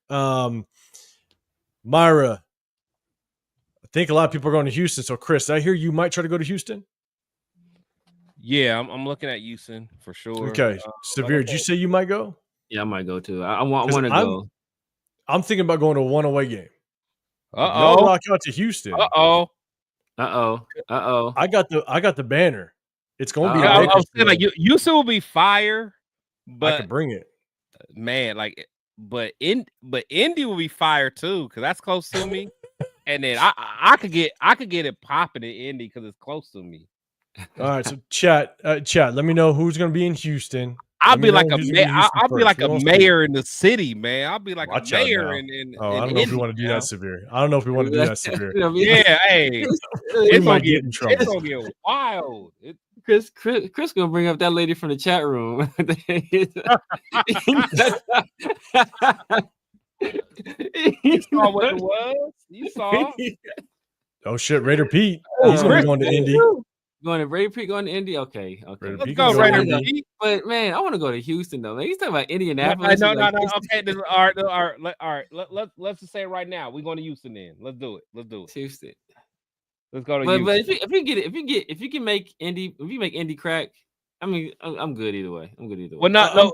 The only thing, because with Indy, I might like throw my own. Like I might have my own party, my own. You know, if you're gonna do like it's gonna be mine. Hey, look, coach, you already know what time it is, bro. You already know. The India, hey, nah, we gonna find them. Oh man. Hey, coach, you might gotta go skiing, but we gonna find. Hey, look, I'm good on the slopes. I'm cool on the slopes, man. I'm good. You might gotta go skiing in Indy, but we gonna find them, man. Relax. What is it? It's pizza, French fries. Pizza, French fries. I'm good on the snow. Coach is calling your bluff. That's what he is. Like, coach, no. If you're a Dr. Umar type of guy, you may not want to go to that game. Exactly. Hey, yes, KC. They got the game in Brazil with we ain't going to Brazil. There's trouble in Brazil. We ain't doing that. They ain't happening. Raider the building. What up, your Raider? What's going on? So here, real quick, Derek says we're gonna do it real quick, guys, because man, we got to get it. We got 2 games left. We got to get it. Rank the running backs in this division. Don't blame me. Rank the running backs in the division real quick. Honestly, man, I was high on Omarion Hampton. I think Omarion Hampton could better be. I actually liked him a little bit over Genty, in my opinion. But I think at the same time, it's not just ranking the running backs. I think you have to pair it up with the offensive line. Yeah. I think, and I think that Chargers offensive line. Let's be direct though. Okay. Can you put a rookie above the Chiefs running back? What, Isaiah Pacheco? Yeah, I like him. I ain't gonna lie. I like Pacheco. He's hurt. He's hurt all the time, and he's not really much of a factor in the pass game. And then the Broncos. Who the Broncos got? They only got Harvey in estimate right now. So I don't like Harvey at all. So to me, they're last. So I do think I think RJ Harvey is strictly a get him in space, and he can be dangerous. The thing is that if you think RJ Harvey is going to be your workhorse, he's going to be your full-time back, it ain't going to happen. I don't see it happening. All right, Raider Paul, man, you're going to be in Houston. Hey, we gonna get together. He's from Texas, so that's what he's saying. Chris. Yo, Raider, my dog. Hey, yo, Raider from Youngstown. That's my guy. All right, okay. So you got somebody in your corner. Me and yo, Raider, we done kick it all the time. That's my guy. So let's do this. Likes Pacheco, but he don't like. I don't like light skins. I ain't gonna lie. And it's because of CJ Stroud made me love. That's why hating on CJ. That's why he's hating on CJ. Man. Let's just rank running back rooms, right? Okay, so I do think the Chargers take the running back room. Without a doubt, it's not even close. Omarion Hampton and Najee Harris, that combo is as a room. It's not close because we got Genty. Who's second though? Because I really like a healthy Mostert. I do. I like a healthy Mostert. What's the Chiefs running back room? Isaiah Pacheco. Didn't they get somebody in the draft though? Did they get that Miami kid? Damian Martinez? Did they get that? He ain't enough though. He ain't enough. If they got Damian Martinez, I might reconsider. Let me see. Let me look. Damian Martinez is a good short yardage back. Damian Martinez? He was there in the 7th round. As a combo back. As a room? That's ain't enough. That ain't enough for me. That's not enough for me. Now they didn't get him. They got Kareem Hunt. They got a running back room that if they healthy, they cool. They got Pacheco, Kareem Hunt, Elijah Mitchell, who's with the Niners. He's cool. He was cool when he was with the Niners before he got hurt. I'm not mad at that room. My bad. And Carson Steele, who was with the was UCLA. But all those dudes is lucky, like the same. Like none of those dudes can catch. Like they're all like physical runners. None of them really can catch. Oh, Kareem Hunt maybe, but they're like physical backs. None of them can really catch. But see, LS might be right. LS might be right. I'd agree with that. I'd agree with that. See, but my thing is like, I might move us to 3 though. Actually, you got to prove it to me, man. I might move us to 3 because like really it's just Genty because Mostert is always hurt. So if we're like when talking about Pacheco always being hurt, Mostert always hurt. So it's like Kareem Hunt and Pacheco them both had like success in the league, and they both been really good. That's what I'm saying. And that's I'm putting this at 3. I'm putting this at 3 as the room. Yeah, because Pacheco when he's balling, he nice, man. He runs violent, bro. He's physical, yeah. Yeah, so and because again, he's from Puerto Rico, and I like the Puerto Rican ladies, so I don't want to hate on. I don't want to hate on their countrymen. I don't want to hate on their countrymen. All the Puerto Rican girls out there, the Puerto Rican ladies, bro. but I think, without question, I think the Chargers running back room is probably the nastiest. Oh yeah, no, they got the first. Yeah. With Hampton and Najee Harris, like that, that's nasty work. Yeah, so that's okay. Let's make sure we get to this. Again. All hey, right. shit. Maybe guys, we'll talk offline later, and maybe we figure out Houston. What's up, Jonathan Studios? What's going on, man? All right. This show was supposed to be an hour. I got us losing to Houston. So we can move on to the Giants.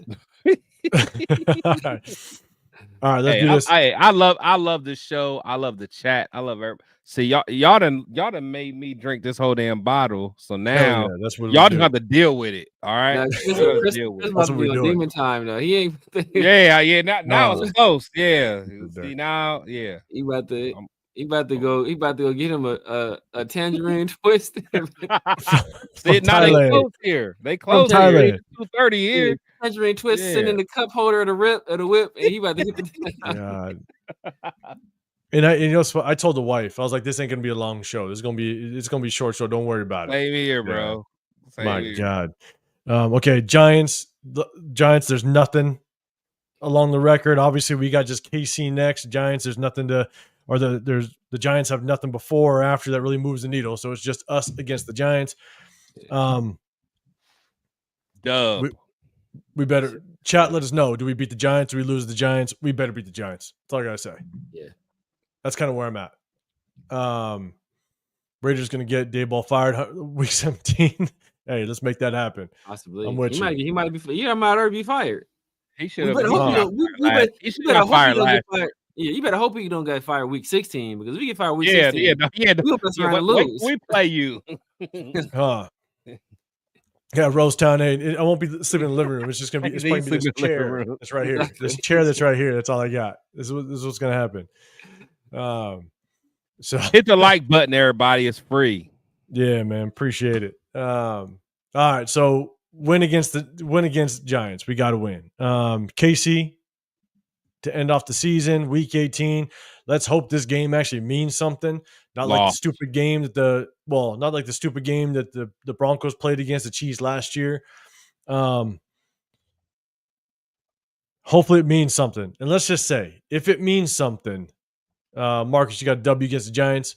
If it means something, oh shit, yeah, that's right. The Chiefs actually brought back J.K. Dobbins too. Yeah. Or the Chargers. Yeah. Wait, I thought they put a tenure on him, right? Put a tender on him, yeah. But if nobody picks him up, he goes back to them, yeah. Yeah. So don't be bringing up the fast food talk right now. Don't do it. We ain't starting that. Oh, come on, dog. God damn, severe stop. Hey, severe shout stop. out to Jonathan Studios. He reminded me about White Castles. So since I can't go and get a tangerine lemonade, I'm going to White Castle, bro. All right, so Chiefs. Last but not least, if it means something, if something's on the line, everybody playing the starters. Fuck it, we're in with the W. Fuck it, we're on W. Wait, what? Win against Chiefs. Wait, what? W against the Chiefs. We're beating the Chiefs. And now fire. Dog, are you on like? Yeah. Are you on elephant tranquilizers? Like what? No, we're not going to beat the Chiefs. We're beating the Chiefs. No. We're finished off the season with we're finished off the season to get 9 wins, 10 wins. We'll be making the wild card. That's what we're doing. All right, that's what's going to happen, Chris. All right. Hey, you finished that bottle 18. You may not remember this tomorrow. All right. That's what it's going to be. So Chris says no, Severe. What you got on the Chiefs last week? If the Chiefs are playing their starters, we losing. Like I said, I gotta sneak in them. I gotta sneak in them in week 7. I gotta sneak in them in week 7. They're not about to let that transgression go unavenged. So if they're playing their starters, we losing. I gotta sneak in one in on them, but they ain't gonna let us get them twice in a year. Especially we never beat them in Allegiant. That's true. We didn't. But hey, I still got it as a win. All right, you heard it here first. God damn it. Raider Pete, I stayed at the Indy Hotel with Winston's might be in a retirement home by that time though, so we got to see. Cool pregame chat after the win. About 200 Raider fans met local Tommy Kelly. Hey, Tommy Kelly is a bad man. I like man. Tommy Kelly. Shout out to Tommy Kelly. That was my dog. 100%. Turdale Sands. Tommy Kelly and Turdale Sands. Turdale Sands. He was like 6'8", bro. It's a dub. He was like 400. Yeah. Hey, coach is standing on business. That's what he's saying. It's a W. All right. That's what he's saying. That's what I'm taking it as. They might bench other players, and we still might. Imagine Raider Nation if they bench their players and Gardner Minshew comes in and beats us. Oh my God! Oh God! Dude. Hey! I know one thing. If Gardner Minshew comes in and cooks us, I am killing half of the Raider Nation, bro. Oh, bro! I'm like, I told you Gardner was that dude. Bro, if he come in and beats us, bro.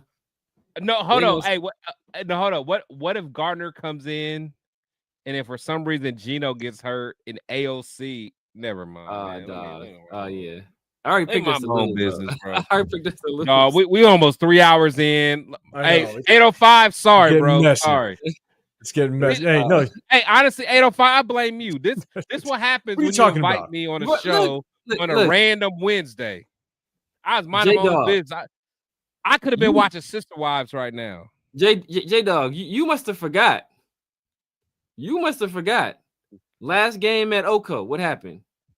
Garner the last 2 times he played us, he beat us. Exactly. Last game at Oko, Garner cooked us. That's true. He beat us as the Colts, and he beat us the last game in Oakland. Calm down with the Minshew slander. Yeah, he cooked us.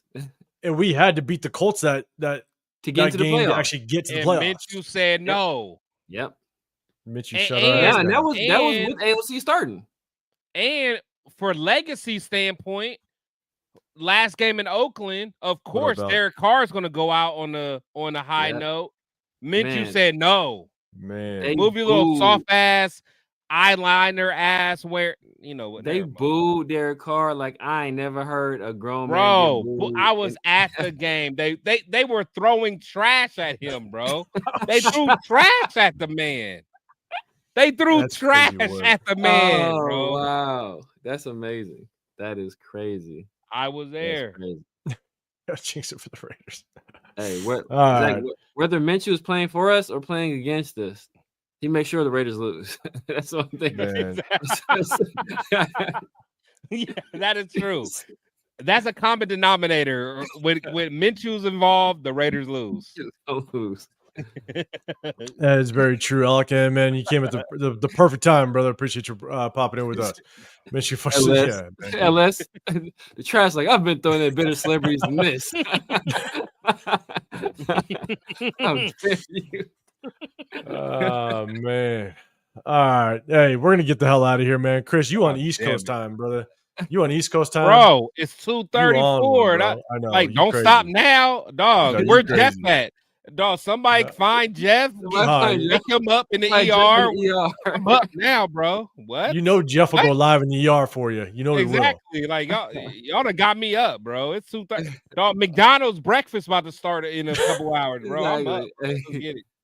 Chris about to give him a McGriddle. It's like I'm gonna get a McGriddle in a couple hours, bro. I ain't messing with you. You're gonna be double fisting that McGriddle action and start a fight, bro. That's what we do. Man, this is. Yeah, man. I've never been 1 hour show. It was supposed to be a 1 hour show, bro. We were sold a bill of goods. Right? 805 straight hoodwinked us, bro. Hoodwinked, bamboozled. Chris was the one that wanted. He was like, "Hey, short live. I'm good for an hour. I'm good for an hour." No, what this is like? This is like when Pete Carroll told us we were gonna have the training camp in Napa. It was like, yeah, straight lies, like, straight lies, straight hood weakness. God damn, this is crazy work. All right, this is what we're gonna do. This is what we're gonna do. For all you guys just popping in a little bit late, if you guys know, week 2, Monday night game against the Chargers, we're gonna try to get there. We're gonna try to get there. That's the plan. If you guys can make it to a game, if you can plan to be that Chargers, we'd love to see everybody. We're there. Be there. Be there. Be square. And we kicking it. And the after party is at Midnight Rose. Chris is so serious about it too. No, I'm not laughing. Tangerine. I know you.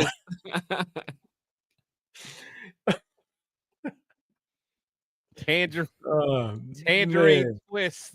Not in Thailand though. All right, I'm done, man. My bad. This is crazy work. This is good work. Salute y'all. Hit a thumbs up, man. Hit a thumbs up. Yeah, man. Hit the thumbs up. Share it if you can. Share it to any Raider fans that you know of, man. We definitely appreciate it. If you guys are going to be a regular room about to order yeah, right.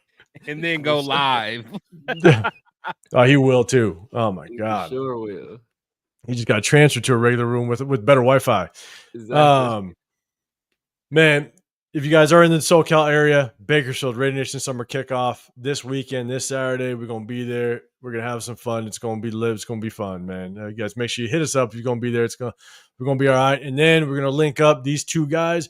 We're going to try to look at maybe Houston. Houston might go down, so it's going to be a little bit of fun. So, hey, we've been going for about 3 hours. Appreciate everybody rocking with us. Make sure you guys hit that like button and subscribe. Severe. Let everybody know that's in the building what you got going on.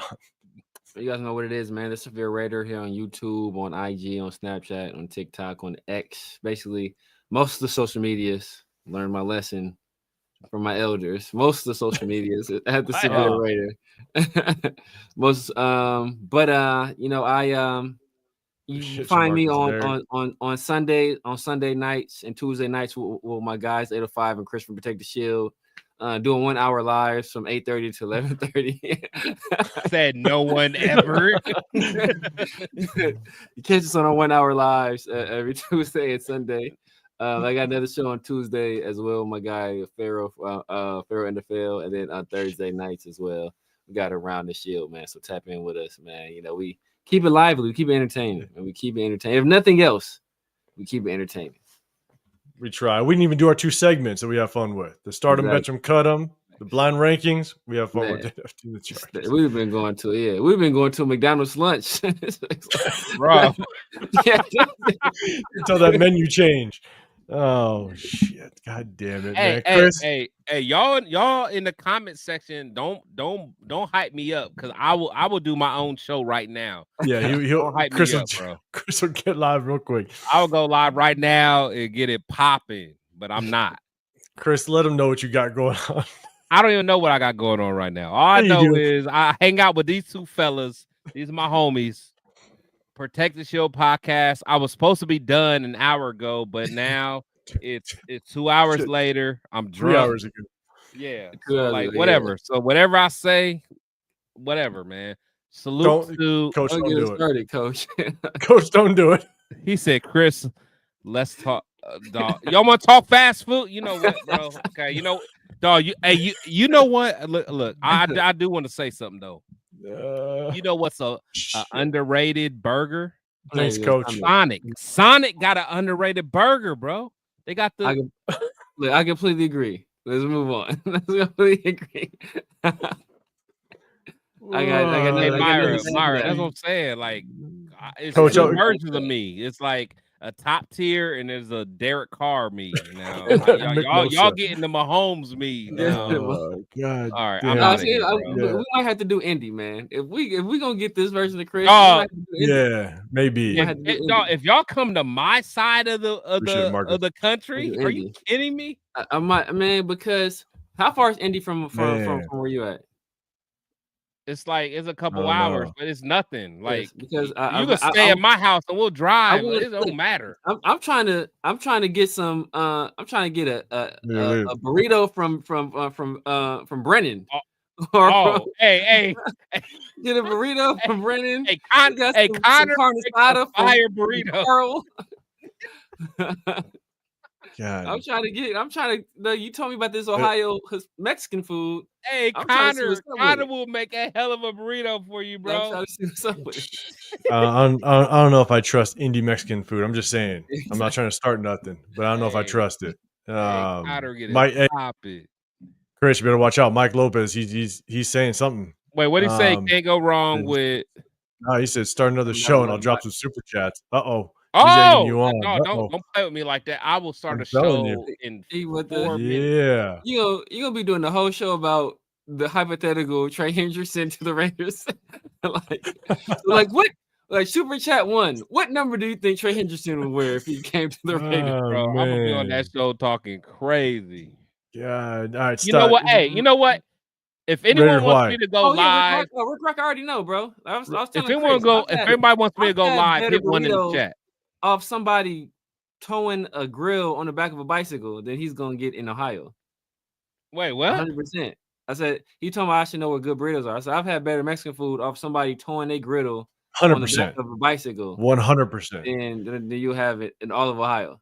No, hold on. Wait, first of all, you ain't been here. Salsa and condiments in the igloo cooler. He ain't been here, bro. Not even igloo cooler, styrofoam cooler. Honestly, we ain't starting. Honestly, do you think I became a defensive lineman like just eating Taco Bell, bro? I ate real tacos. Are you kidding me? God damn it! Right away with the fat burger. Dog, I mean, 805 thought I was a lineman. And are you kidding me? Dog, in high school, I was a $175. Fast. Oh shit, that was good times. That's right. You can, Chris. You can call me a long snapper. It's all right. I was really a linebacker in high school. Nope, it's all good. Oh man, this is good shit. LS, appreciate you dropping the links, man. This is good times. This is good times. But the time has lasted a little too long. God damn it! Hit the ones, guys. If you want this guy to go live, because it feels like he's in the mood to make it happen. I'm in the mood, dog. Y'all done pissed me off now. See, now y'all done pissed me off. I might go do sit-ups, Legion crunches, and I might show my 6-pack. Legion's saying it. He's beer. About to start him, bench him, cut him. God damn it. Jesus, man. This is crazy work right now. All right, you guys. Am I seeing the ones? Look at him. Oh, shit. Coach is egging him on, too. He's got covered in super money motivated. All right, guys. You turn on. Okay, let's do this. You guys turn on those notifications for Chris. Turn on them notifications for Chris. Raider Paul saying get after it. Myra G is egging you on. Look at this. Look at this. Myra knows me. Myra know and Myra gonna be the first one to screenshot me, bro. Look at it. Legion saying pick 5 burgers in the blind. Tyree Wilson. Nah, y'all want to see that conversation, bro. Look, the studios hit the 1. Space Beast is even giving you a shooting out the super chats with it. He started kicking it off for you early. Oh no! All right, Chris. Okay, you guys, and then right away back with the Arby's. Hot apple turnover is fire. I'm not doing it. I'm not touching. Yeah, we can. Do it. We can get in this. Hey, Severe, just take a little metformin. Hawkins is fire. You got to be careful though. It's across the street from literally directly across the street from the project. So you getting all right, Chris. Chris, you getting called out. This was the Lambkin double cheeseburger. A Lambkin double. Oh man! Goddamn it, Steve! Look at Lambkin doesn't do burgers. He only does pancakes. Oh, bars. Man, look at Severe. Look at Severe. We got all night. Yeah, we got all night. But you know what? Severe, don't start it. When I started my mock draft run was when I landed the plane with Willie Lamp. They did start to run. That's when it got bad for y'all. That's when it got bad for y'all. Yeah, you were on a heater after that. It got real bad, and that's when hot dog water. That's when it started. That is when it started. So we started. started taking Jacob Parrish and damn it. You guys just wait. Y'all just wait about Jacob Parrish. All right. Record this shit. Hit that record button on your phone, wherever you're watching. This was supposed to be an hour show, ladies and gentlemen. Chris took the hat off. Chris took the hat off, bro. My hairline crazy, bro.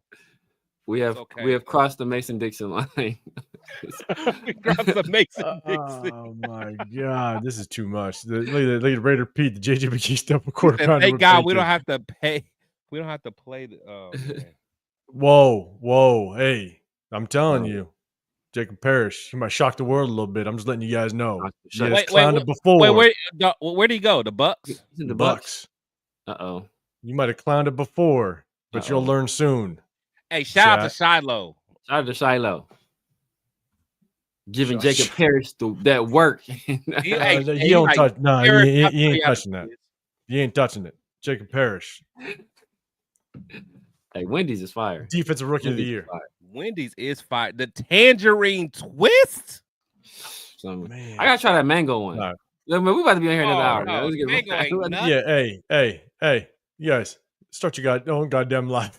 Lucky Tossie, yes. Lucky Tossie, prime full rib. Jesus, man. This is. Yeah, this thing got crazy. Go eat third. This is crazy work, man.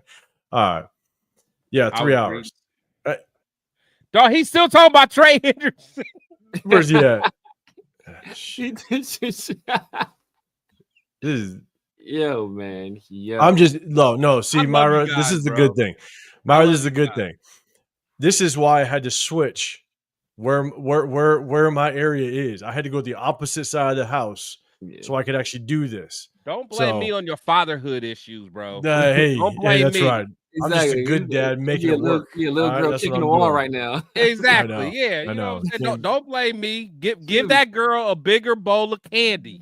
That's true. That is true. I shouldn't take her candy. That's right. Yeah. That's right. You're right. Unless she likes Travis Kelce, and then take it. Yeah. God Chris, damn it. Chris looked like he about to Chris looked like he about either he ready to go to Waffle House or he about leaving Waffle House. So what does he do? Whatever happens in the next 5 minutes. Look at this, Myra G. Look at it. Myra G. Just said it. She's about to put you in your place real quick. All right, guys. We're getting out of here. Severe, you let them know. Chris, you kind of let them know. I'm 805 Raider, Real Talk Raider Nation. We appreciate everybody rocking this. Just make sure you hit that like button, subscribe if you can. Hey, I'm about to hit up Jeff. Me and Jeff about to go live. You know he will in a heartbeat. You know it's going to happen in a second. Jesus Christ. All right, guys. Hey, chat. We appreciate you guys rocking with us. We knew it was a long one, man. You guys made it. You guys make it fun. You make it so we come back and have fun. And it's not me. It's the chat that made it 3 hours long, Chris, because the chat's rocking with us. So hey, chat, we appreciate you guys. Hit the like button, subscribe. We're gonna hit you guys up over the weekend. Chris is already getting it running.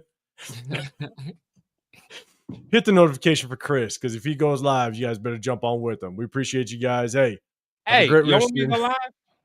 They hit the ones, and Space Beast hit you with the super chat. Yeah, man. Look, Mike Lopez is waiting for you, bro. For Zima, he think we bring back a throwback. Oh shit, the Zimas. Bring back a throwback. You know what? 805 started the Zima shit. I did start the Zimas. I did start the Zimas. Started the Zimas. That was the first time I got into that channel, and I was like, oh man, maybe I should start talking about Zimas. Okay. All right, guys. Hey.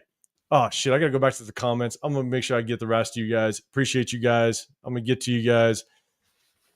Yeah, man. They're calling for you right away. Appreciate you. Hey, Chris, you might start something. You might have to.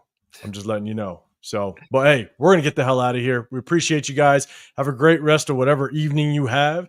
And we'll see you guys on the next one. It's morning, bro. It's almost McDonald's time. We're getting the hell out of here, Chris. We're getting the hell out of here. Bye. All right, guys. We appreciate you guys. We're I out. blame you, God. See, this is what y'all wanted. We're out. I just wanted an hour. Peace. This is on Pete Carroll time. Peace.